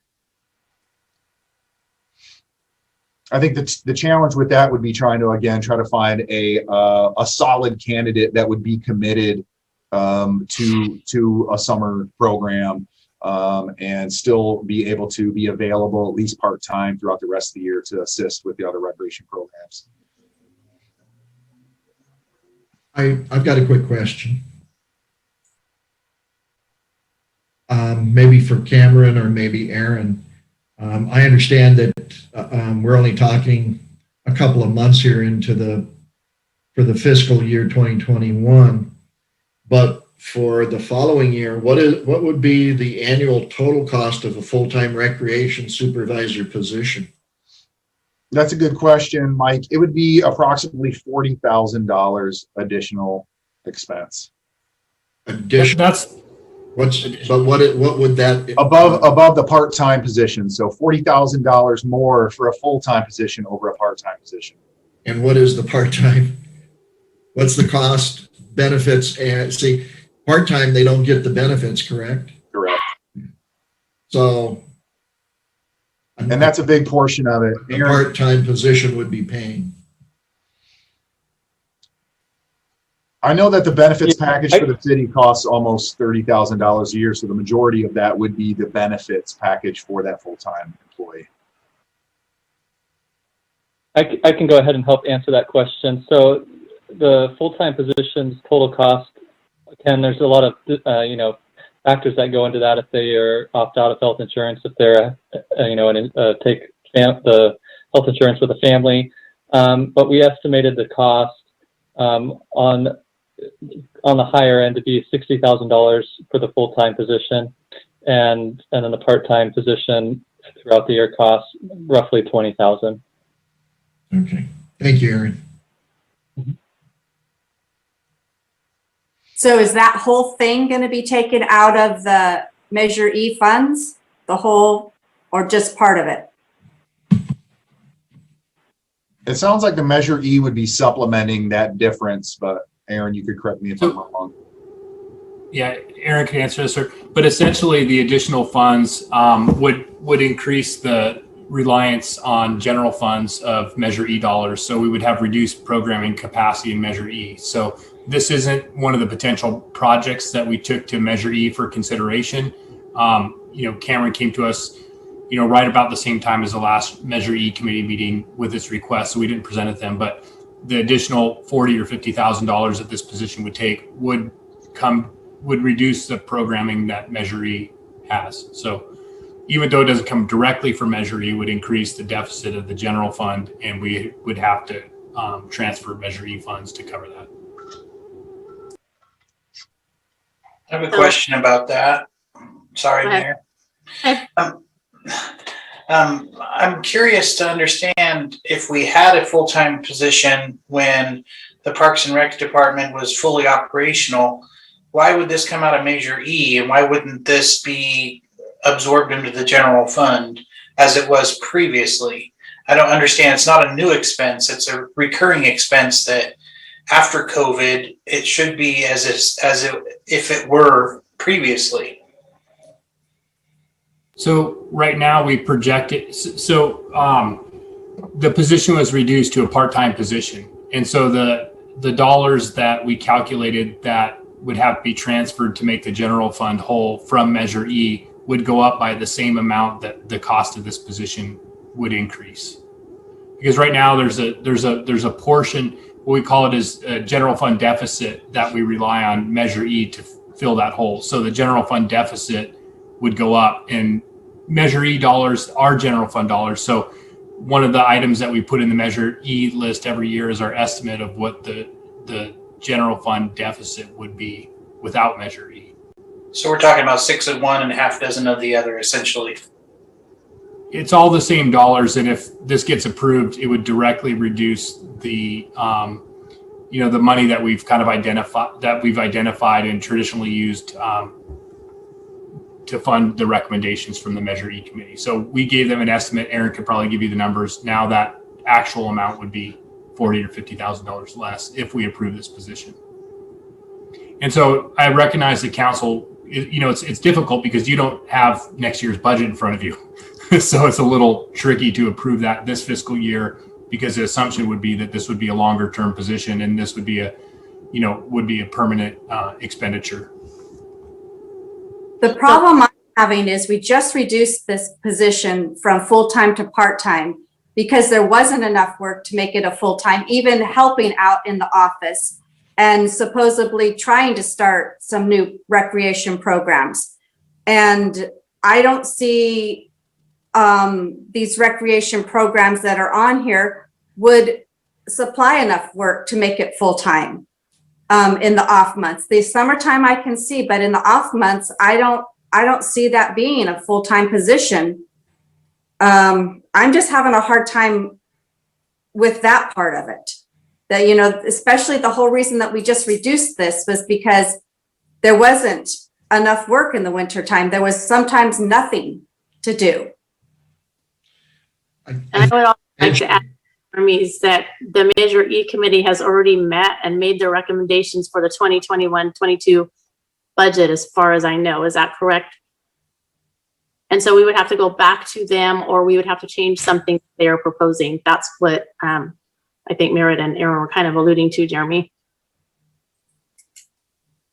They didn't get a chance to take this into consideration before they made their recommendations for the council, which we haven't seen yet. Okay. So does that mean something would have to be cut? Yeah. That means that recommendations would have to be changed to take $50,000 from projects they identified and put them somewhere else. And, not to say that the Measure E committee wouldn't support this. They very well may. My point of bringing that up was they have not seen it, or it wasn't brought forward as a project idea at the time to increase this staff from a part-time to full-time. Can I ask? I'm sorry. Go ahead. Sorry, go ahead. I think Mike Lucy had a question, but go ahead, Jeremy. And we'll get Mike. Oh, Cameron, can I ask you if you feel like you can keep this person busy full-time? Because I won't claim to understand what you do every day to keep yourself busy, and what I do every day to other people. They might not see how I stay so busy, and so on and so forth. So I'd like to hear your perspective on keeping that employee. Yes, I do. Of all my departments, I feel like the recreation division has the potential for the most growth. So I certainly do feel like having one full-time employee would allow for that growth. And to kind of put it in perspective as far as other comparable local cities, city of Arcata, for example, a little bit larger than the city of Fortuna. And to me, they kind of set the standard as far as local recreation programs, and they have 5 full-time recreation specific employees.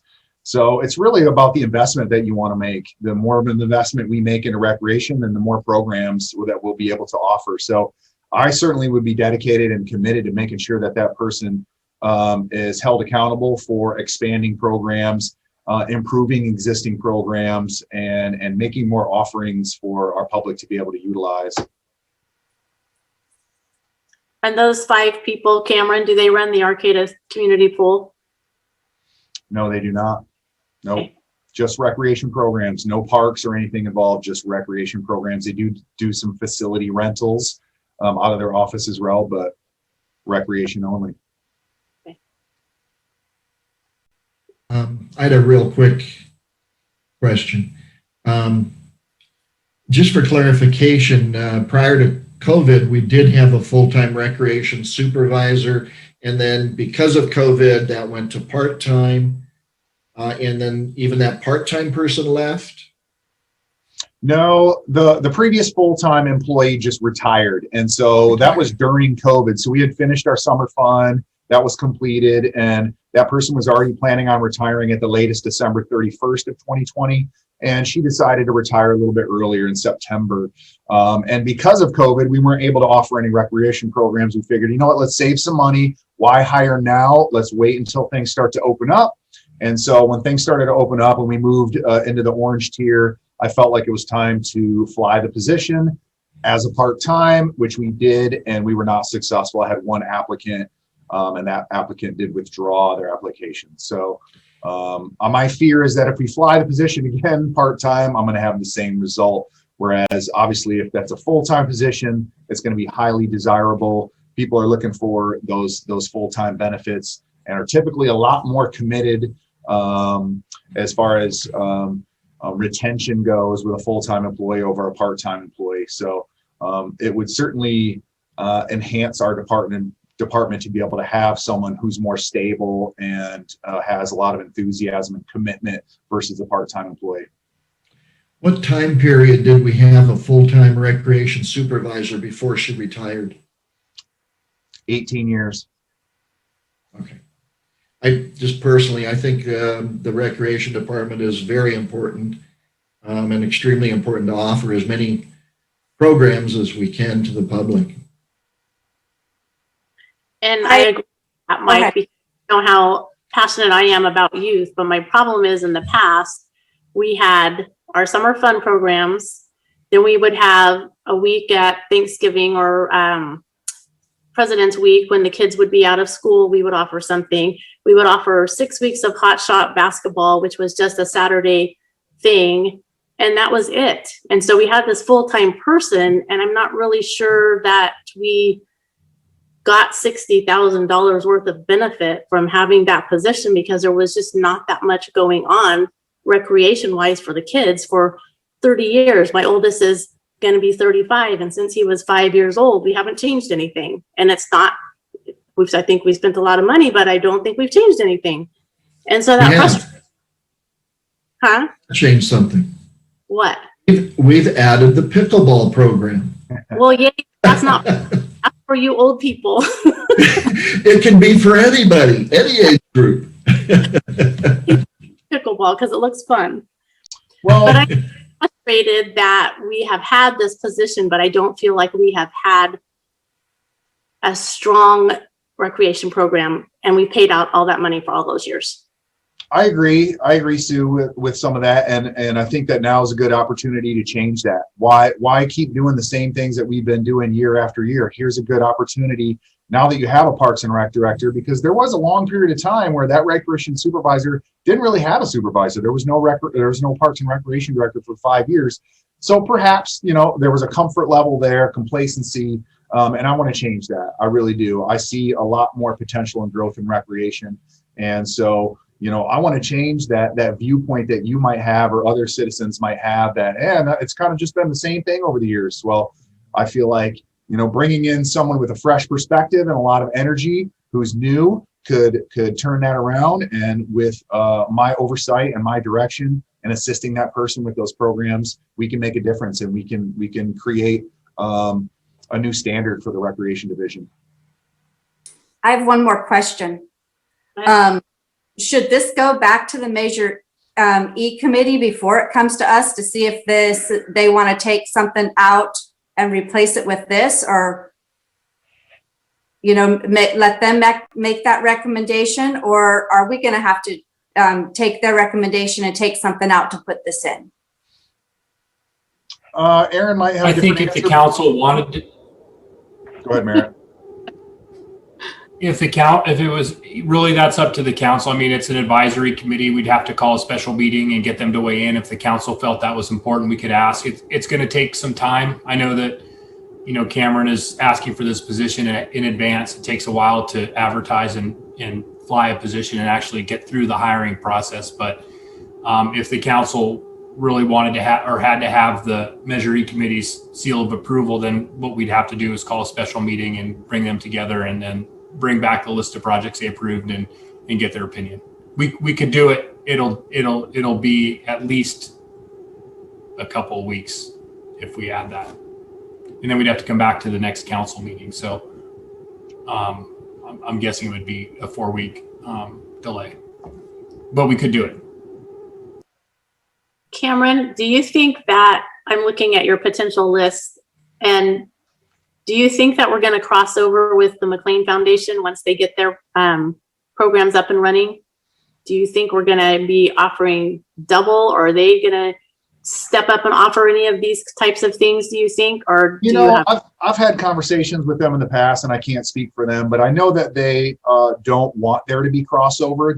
We don't want to step on their toes, and they don't want to step on our toes. So I think it's a goal to be in alignment with that. We're not going to create programs that others might not offer. And some of these, certainly like something like, a art and wine night or something like that. I think it would be fine if we offered it, a few times a year, and then they offered it a couple times a year. I think the more times we can offer events like that, recreational type events like that, the better for the community. But I don't see them, because they don't have a gymnasium, they don't have sports fields. I don't see them competing with us as far as the sports recreation side goes. Okay. Anyone else have any other questions or comments?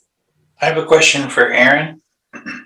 I'm curious to know if the revenues from the recreation department, as they start to open up more and more, will that help offset any increase in the cost of a supervisor position? I think, that's a good question. I guess it comes down to if more programs are added, then there's a potential to have additional revenue. But at this point, if we keep the same programs, then we've already budgeted in those revenues for the programs that we have been running. So the only question would be, would new programs create new revenue? And there is that potential. We won't know that until we have those programs in place and we start, seeing what those revenues are. So that might be part of the charge or the challenge to Cameron and his new employee, is to create the revenues to support the program or to support the position. Yep. That's it. I have a question for Cameron.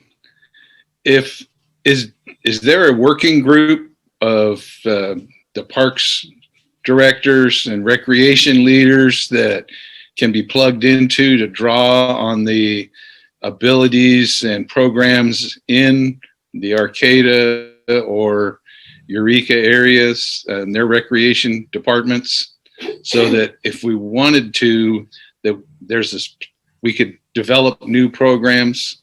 We always hear about how there's nothing to do in Fortuna. We've tried different things, but if we go someplace that they haven't tried and true, can we adapt those for ourselves here? And can you get that, if a new hire comes on, can you get that person plugged in?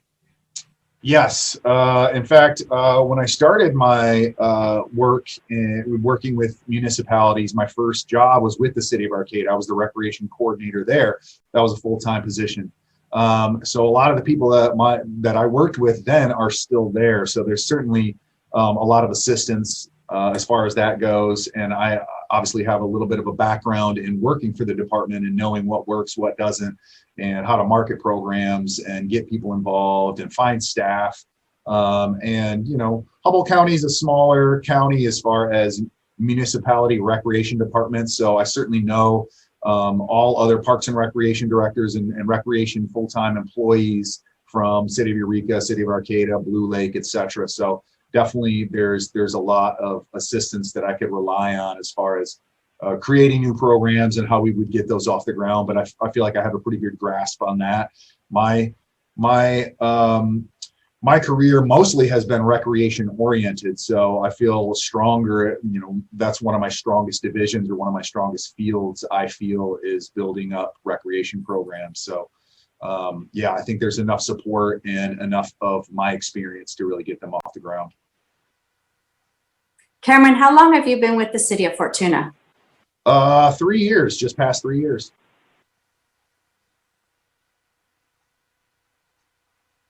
Anyone else have any comments or questions? I have a question about the recommended motion. Did we just alter that because we don't need additional revenues? Or is the motion correctly stated as it's presented? It's talking about the 2021 budget. And I want to make sure that we're talking about the 21-22 budget. We are not. We are actually talking about the 2021 budget because we haven't seen the 21-22 budget yet. Okay. And so just to clarify, we think there are adequate funds in the current fiscal year because we had the the unexpected retirement in September. So there's been nobody in that position for some time and it hasn't been needed. So, we have enough money to fund the position for the next few months, but the bigger impact's going to be next year and we're still developing next year's budget. Okay. And of that 60,000, Aaron, does that take into consideration any of the kiddie camp fees or anything, or do those just kind of pay for the extra part-time people that we end up hiring and it doesn't really affect the $60,000 amount? Yeah, historically, the cost of the part-time rec coordinators and rec leaders are mostly covered. Depends on how many kids we have. Sometimes they are, sometimes they aren't. But the $60,000 for the recreation supervisor position, unless we start doing a whole bunch of new programs to find revenue elsewhere, would all have to come from the general fund. It wouldn't be able to be supplemented by revenues. Okay. Can I say one more thing? Yes. I don't want to sound like Miss Negative, but I really don't think it's a full-time position all year. But if Cameron thinks that he can get enough extra recreation, I would love to have more things for everybody to do. I can see it's getting dark in this room. And then if you could report to those and show us that new programs have been developed and what their income, comes in, I'm willing to give you the opportunity to do that. But I really want to see new programs and new stuff. I don't want it to be like it has been the last 18 years where there's been nothing new and we've paid a full-time person to do basically nothing through the winter months. Challenge accepted. Okay. Well, you know me, I am all about the youth, but I'm also very money. I like to hold on to our money. I like to spend it wisely, but there's nothing better that we can invest in than our youth. And so if we can actually take this money and do that, then I'm in. But if we come to the end of 2021, 2022, and we haven't increased anything, I'm going to be saying we need to ditch that position.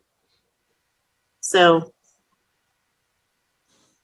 I heard you say challenge accepted. There you go. Yep. All right. Okay.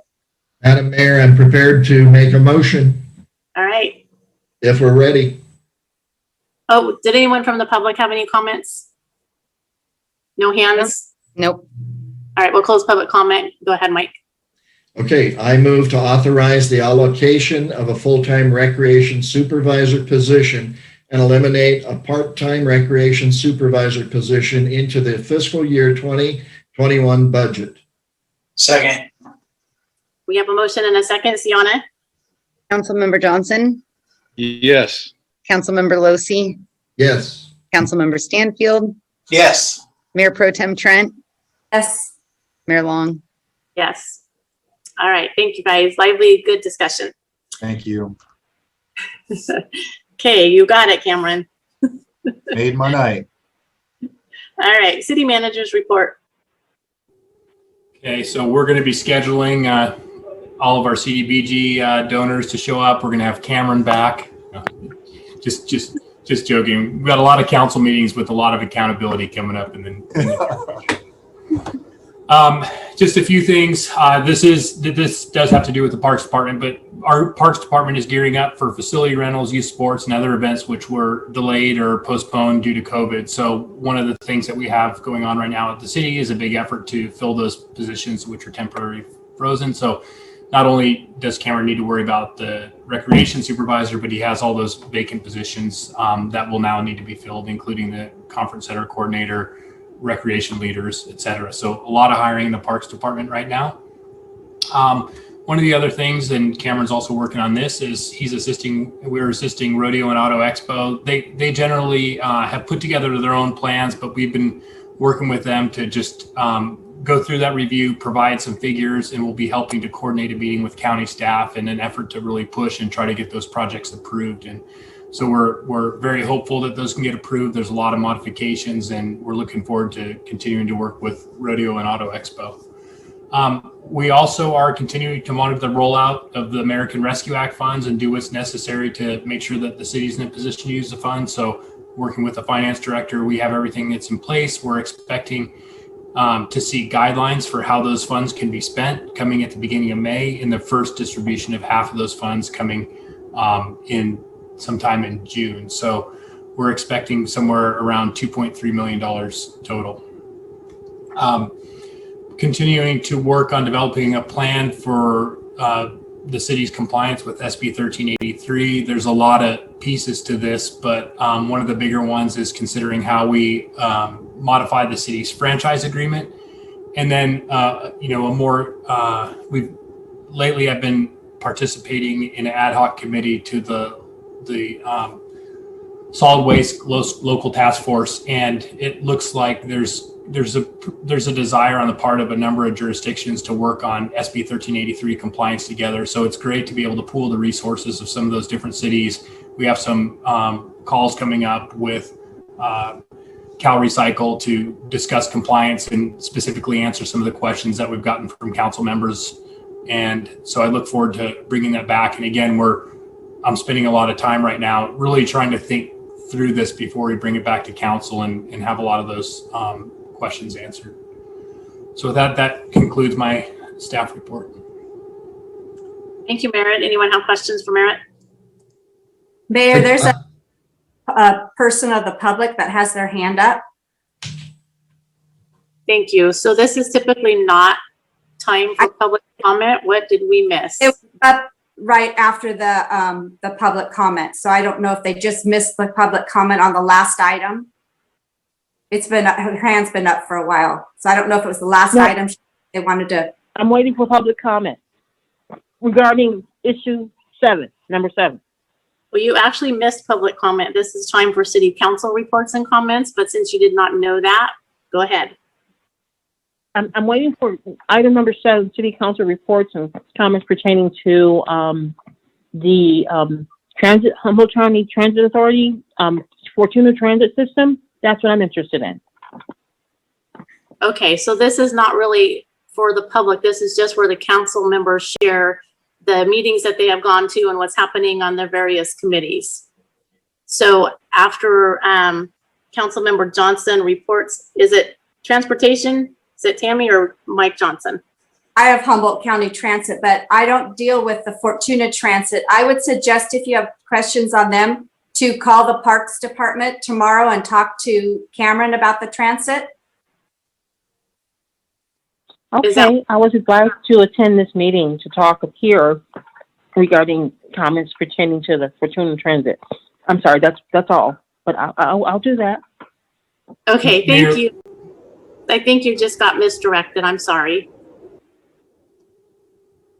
Mayor Long, I didn't go over the upcoming meeting dates. If you'd like me to do that, I can still run through those. Okay, go ahead. So the next regular council meeting is on May 3rd at 6 p.m. And then we have 2 special budget workshops planned. One is on Thursday, May 6th, and that's at 9:00 a.m. That'll be by teleconference. And also on Tuesday, May 11th at 9:00 a.m. Those are both special budget workshop meetings. The next planning commission meeting date is April 27th at 6:00 p.m. And the next scheduled Measure E meeting date is September 21st. And our next Roner Community Recreation and Park District meeting date is May 5th. All right, thanks, Merritt. Okay, now moving on to council member or future agenda items. Anyone have anything? One issue, one possibility. That is with the changing of the COVID restrictions in California, in particular with indoor meetings, do we want to examine or discuss going back to in-person meetings, or are we so comfortable with Zoom meetings that we want to remain in Zoom? We do not want to remain in Zoom, but I'm waiting. I don't think so either. it's okay because I wanted to go back in person a million years ago and Merritt keeps saying no. Well, this might be a time when we can discuss that. And we can put this on as a future agenda item if the council would like to discuss it. One of the things that I think we're going to have to do, at least through the pandemic, is to provide hybrid meetings. So that's one of the things that we would need to work out, and we could bring back some of those options if that's what the council would hear, and let you know what that would look like if we did come back and what the limitations would be. I would like to hear those. Sienna, did you have anything you want to add on that one right now?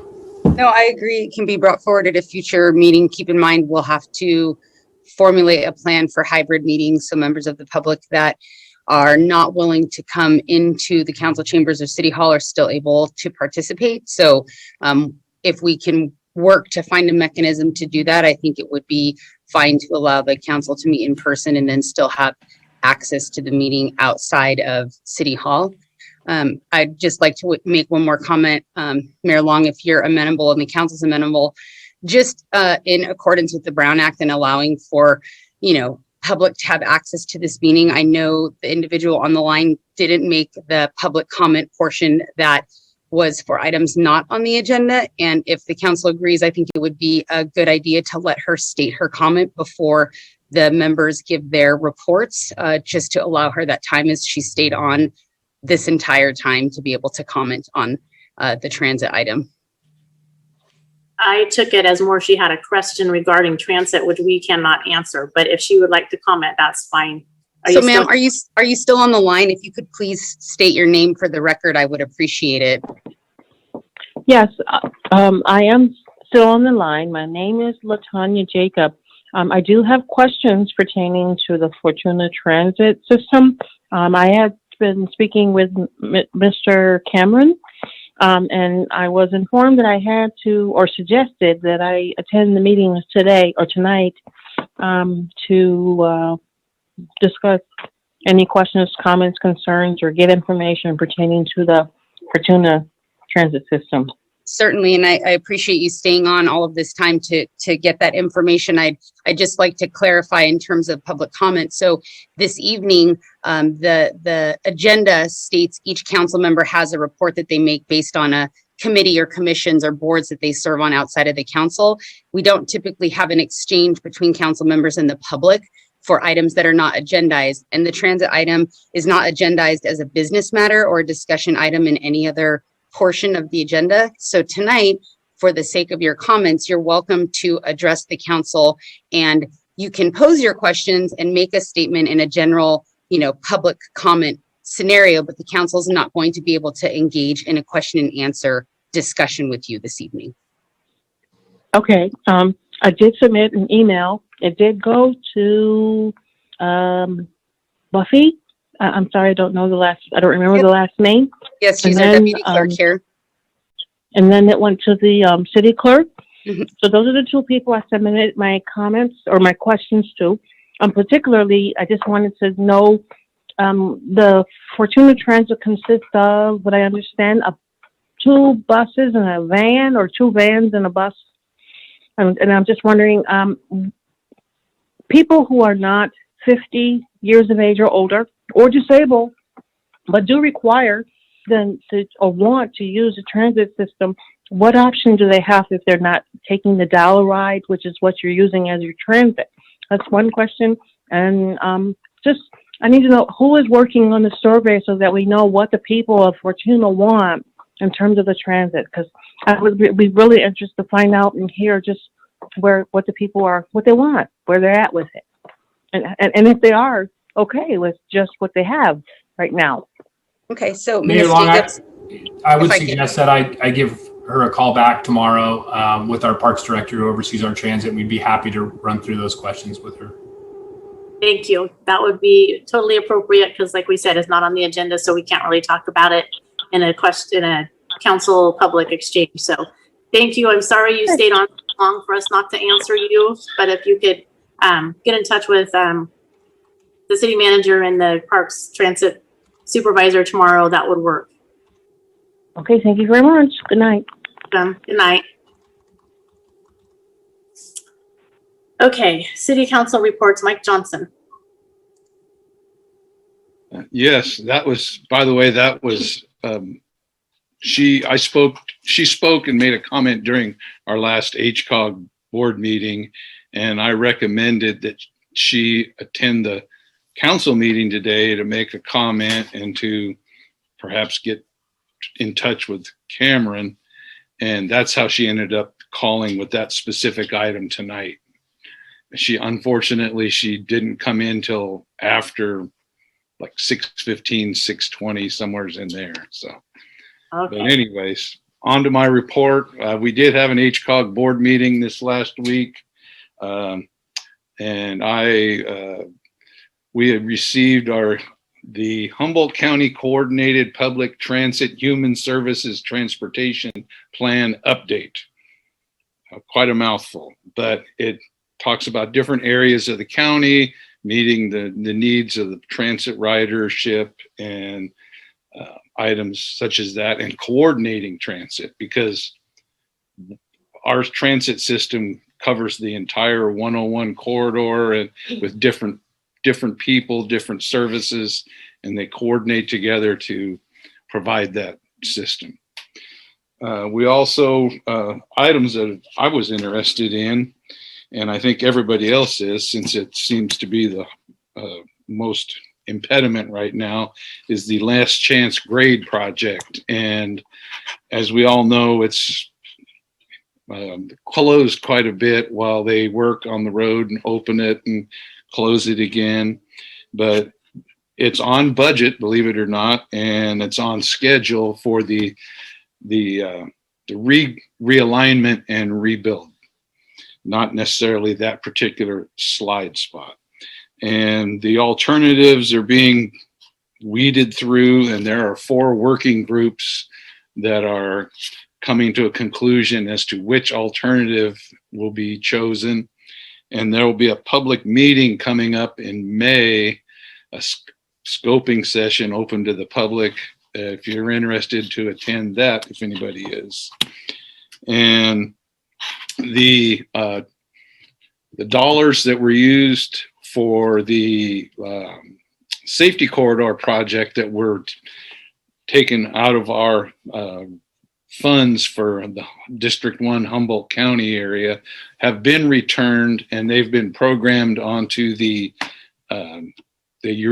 trail, Bay Trail.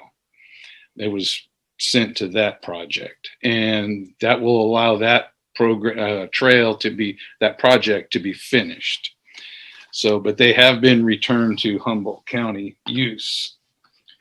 The other thing I attended was the TCPW, Transportation, Communication, and Public Works Policy Committee, and we heard a lot of different things, and we're introduced to a lot of bills, legislative updates.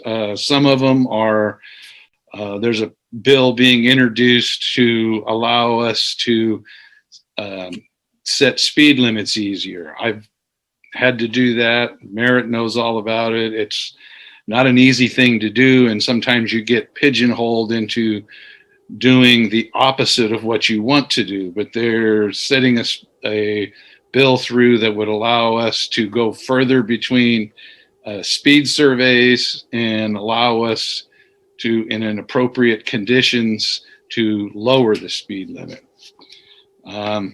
There's also the bicycle yield instead of stop has returned for another year through this legislative agenda. So we'll see how that works out. Another ones are the electric vehicles and road charge updates. And they're still working through that to figure out how they're going to collect fees from electric vehicles to keep the roads in repair as we end up with more electric vehicles and fewer gas-powered vehicles. I did not know this, but evidently Oregon has had a road charge program for 2 or 3 years now, and that they have been doing one here in California. I think it was last year, and there's another one operating this year, a pilot program. So we'll see how that comes out. And lastly, there's a bill for adding recycled materials in road maintenance projects. And I find that ironic because we have been using recycled asphalt into our proprietary mixes up here and in our base rock for years. And this is a new thing that they want to try now. And so it's just interesting. And that's my report today. I'll cut it short and let Mike have his time now. Thank you.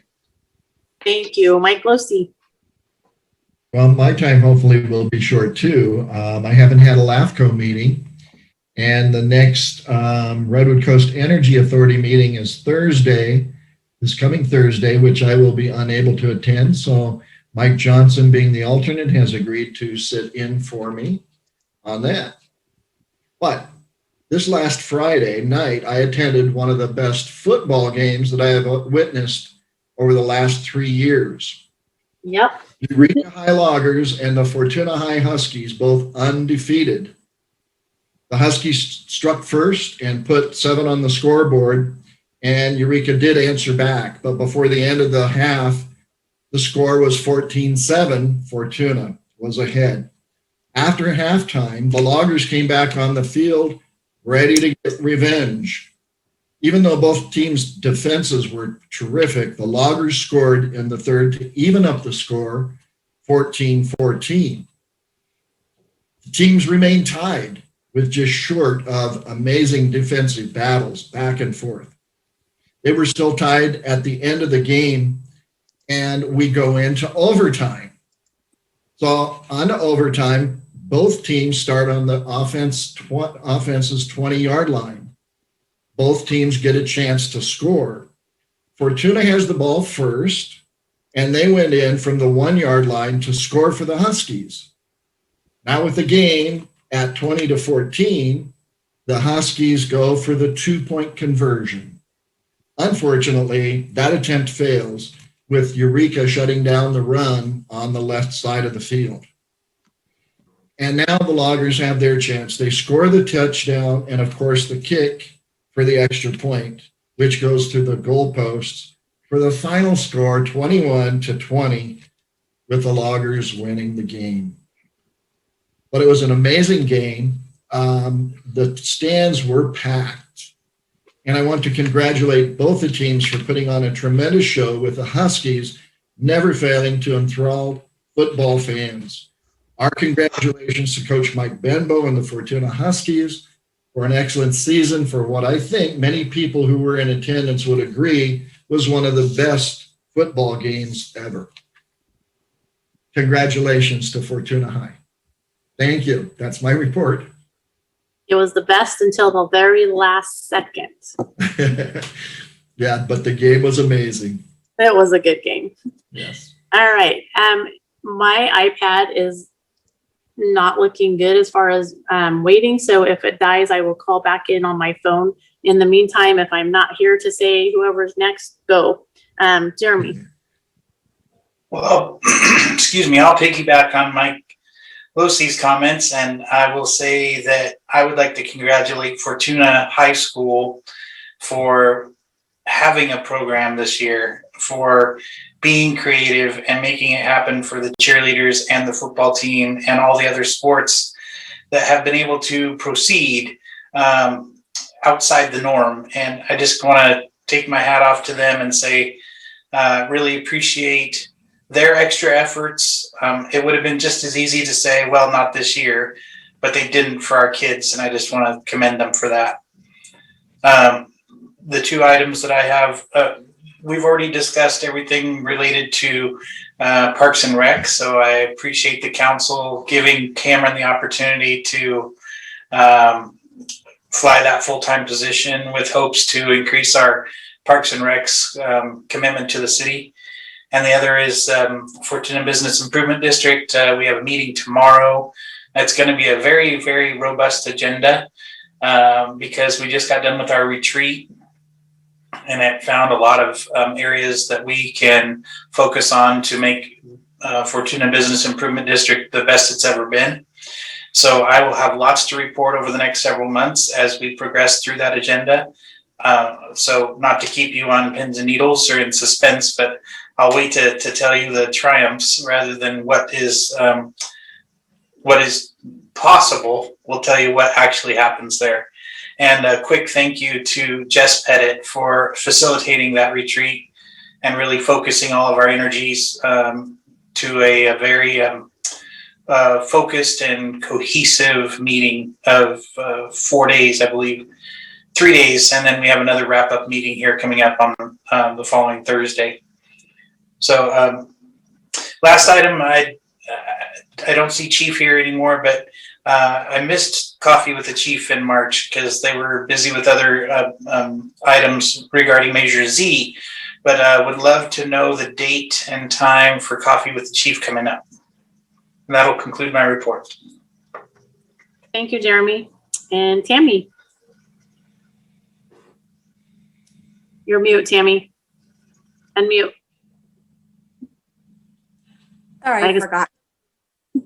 The Board of Supervisors meets tomorrow morning, and they will be making the our allocations that are recommended to them by Measure Z. So we're hoping for both of our officers and our radios to get approved tomorrow. So we'll keep our fingers crossed from that, and I'll report back next meeting. I suspect that we'll get the 2 officers, and we're hoping for the radios.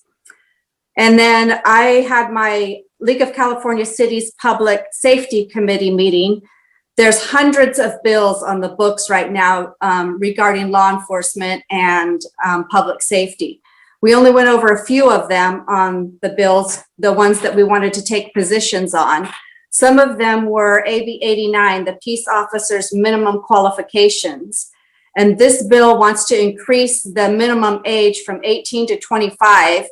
And unless they have a college degree, a 4-year degree, and they want to try to make it a little, I don't want to say more difficult, but higher qualified, which we discussed that. And a lot of the small cities, that will hurt them more because it'll be harder for them to get officers, not being able to have, start them from the younger age and put them through the academy, which those are some of the best officers that we do get.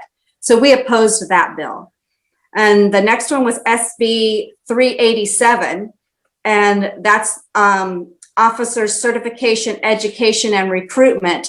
And that's a bill establishing a statewide enforcement group, or I think through Post, to start educating at the elementary and middle school ages to recruit or to talk about going into careers of law enforcement, educating kids at a younger age about law enforcement and what it takes, and trying to get them interested in those jobs from a young age. And that'll be money that actually comes from Post and employees that would come from them. And then another one that they were talking about was AB 603, which, actually we supported that one too. AB 603, which is law enforcement settlement and judgment reporting. And this measure would require municipalities to post information on their website about settlements and judgments from improper police conduct. And that one was opposed because that actually goes into a lot of personal stuff, and they didn't feel that that was one that would be appropriate to do. And then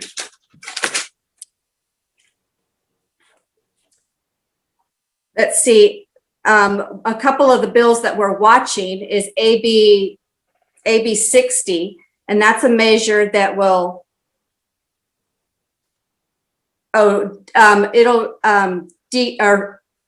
create a decertification program for law enforcement systems on, and this is basically to deal with bad police officers. If they've done something real serious, what the process they have to go through to get a decertification, so they no longer can go to another department to get a job. And SB 2, qualified immunity, that's a pretty serious one that they're keeping a close eye on. And that one is to provide protection. My iPad is about ready to go dead too, so if I lose you, I'm sorry. That one is one we're keeping a close eye on. And then there's also one that's on the books, SB 98, and that's Senator McGuire put that one on. And that one would make it to where law enforcement has to allow media to go behind the lines of a scene that they have secured off. So that one is one that we probably will oppose, but it's just in the watch committee right now until we get more information on it. And there was hundreds of more, so I'll be interested to see what our next meeting has and where we go on some of those. And that's all I have to report. All right, thanks, Tammy. So I too had those policy committee meetings. I had governance, transparency, and labor relations commission, and a lot of what we talked about in that one was COVID related. And honestly, I'm just so sick of talking about COVID related stuff that I felt like I was in a zone the whole time. The other one was my housing community and economic development committee. And again, Sacramento just insists on coming up with these crazy housing bills that are detrimental to our city. And we did end up opposing the one that is about the duplexes and splitting the lots and all the things. But there's just, like Tammy said, there's hundreds more just coming right behind them. And I don't know why Sacramento thinks they need to tell us how to run our cities, but it's very frustrating. So lots of discussion, lots of cities feeling the same way, and lots of senators thinking they know best. So spent lots of hours dealing with all of that, listening to all of that. I did have REDAC, and I'll have REDAC again and next weekend, next Monday night. And that's about all I have for reports. So we do have a closed session item. Madam Mayor?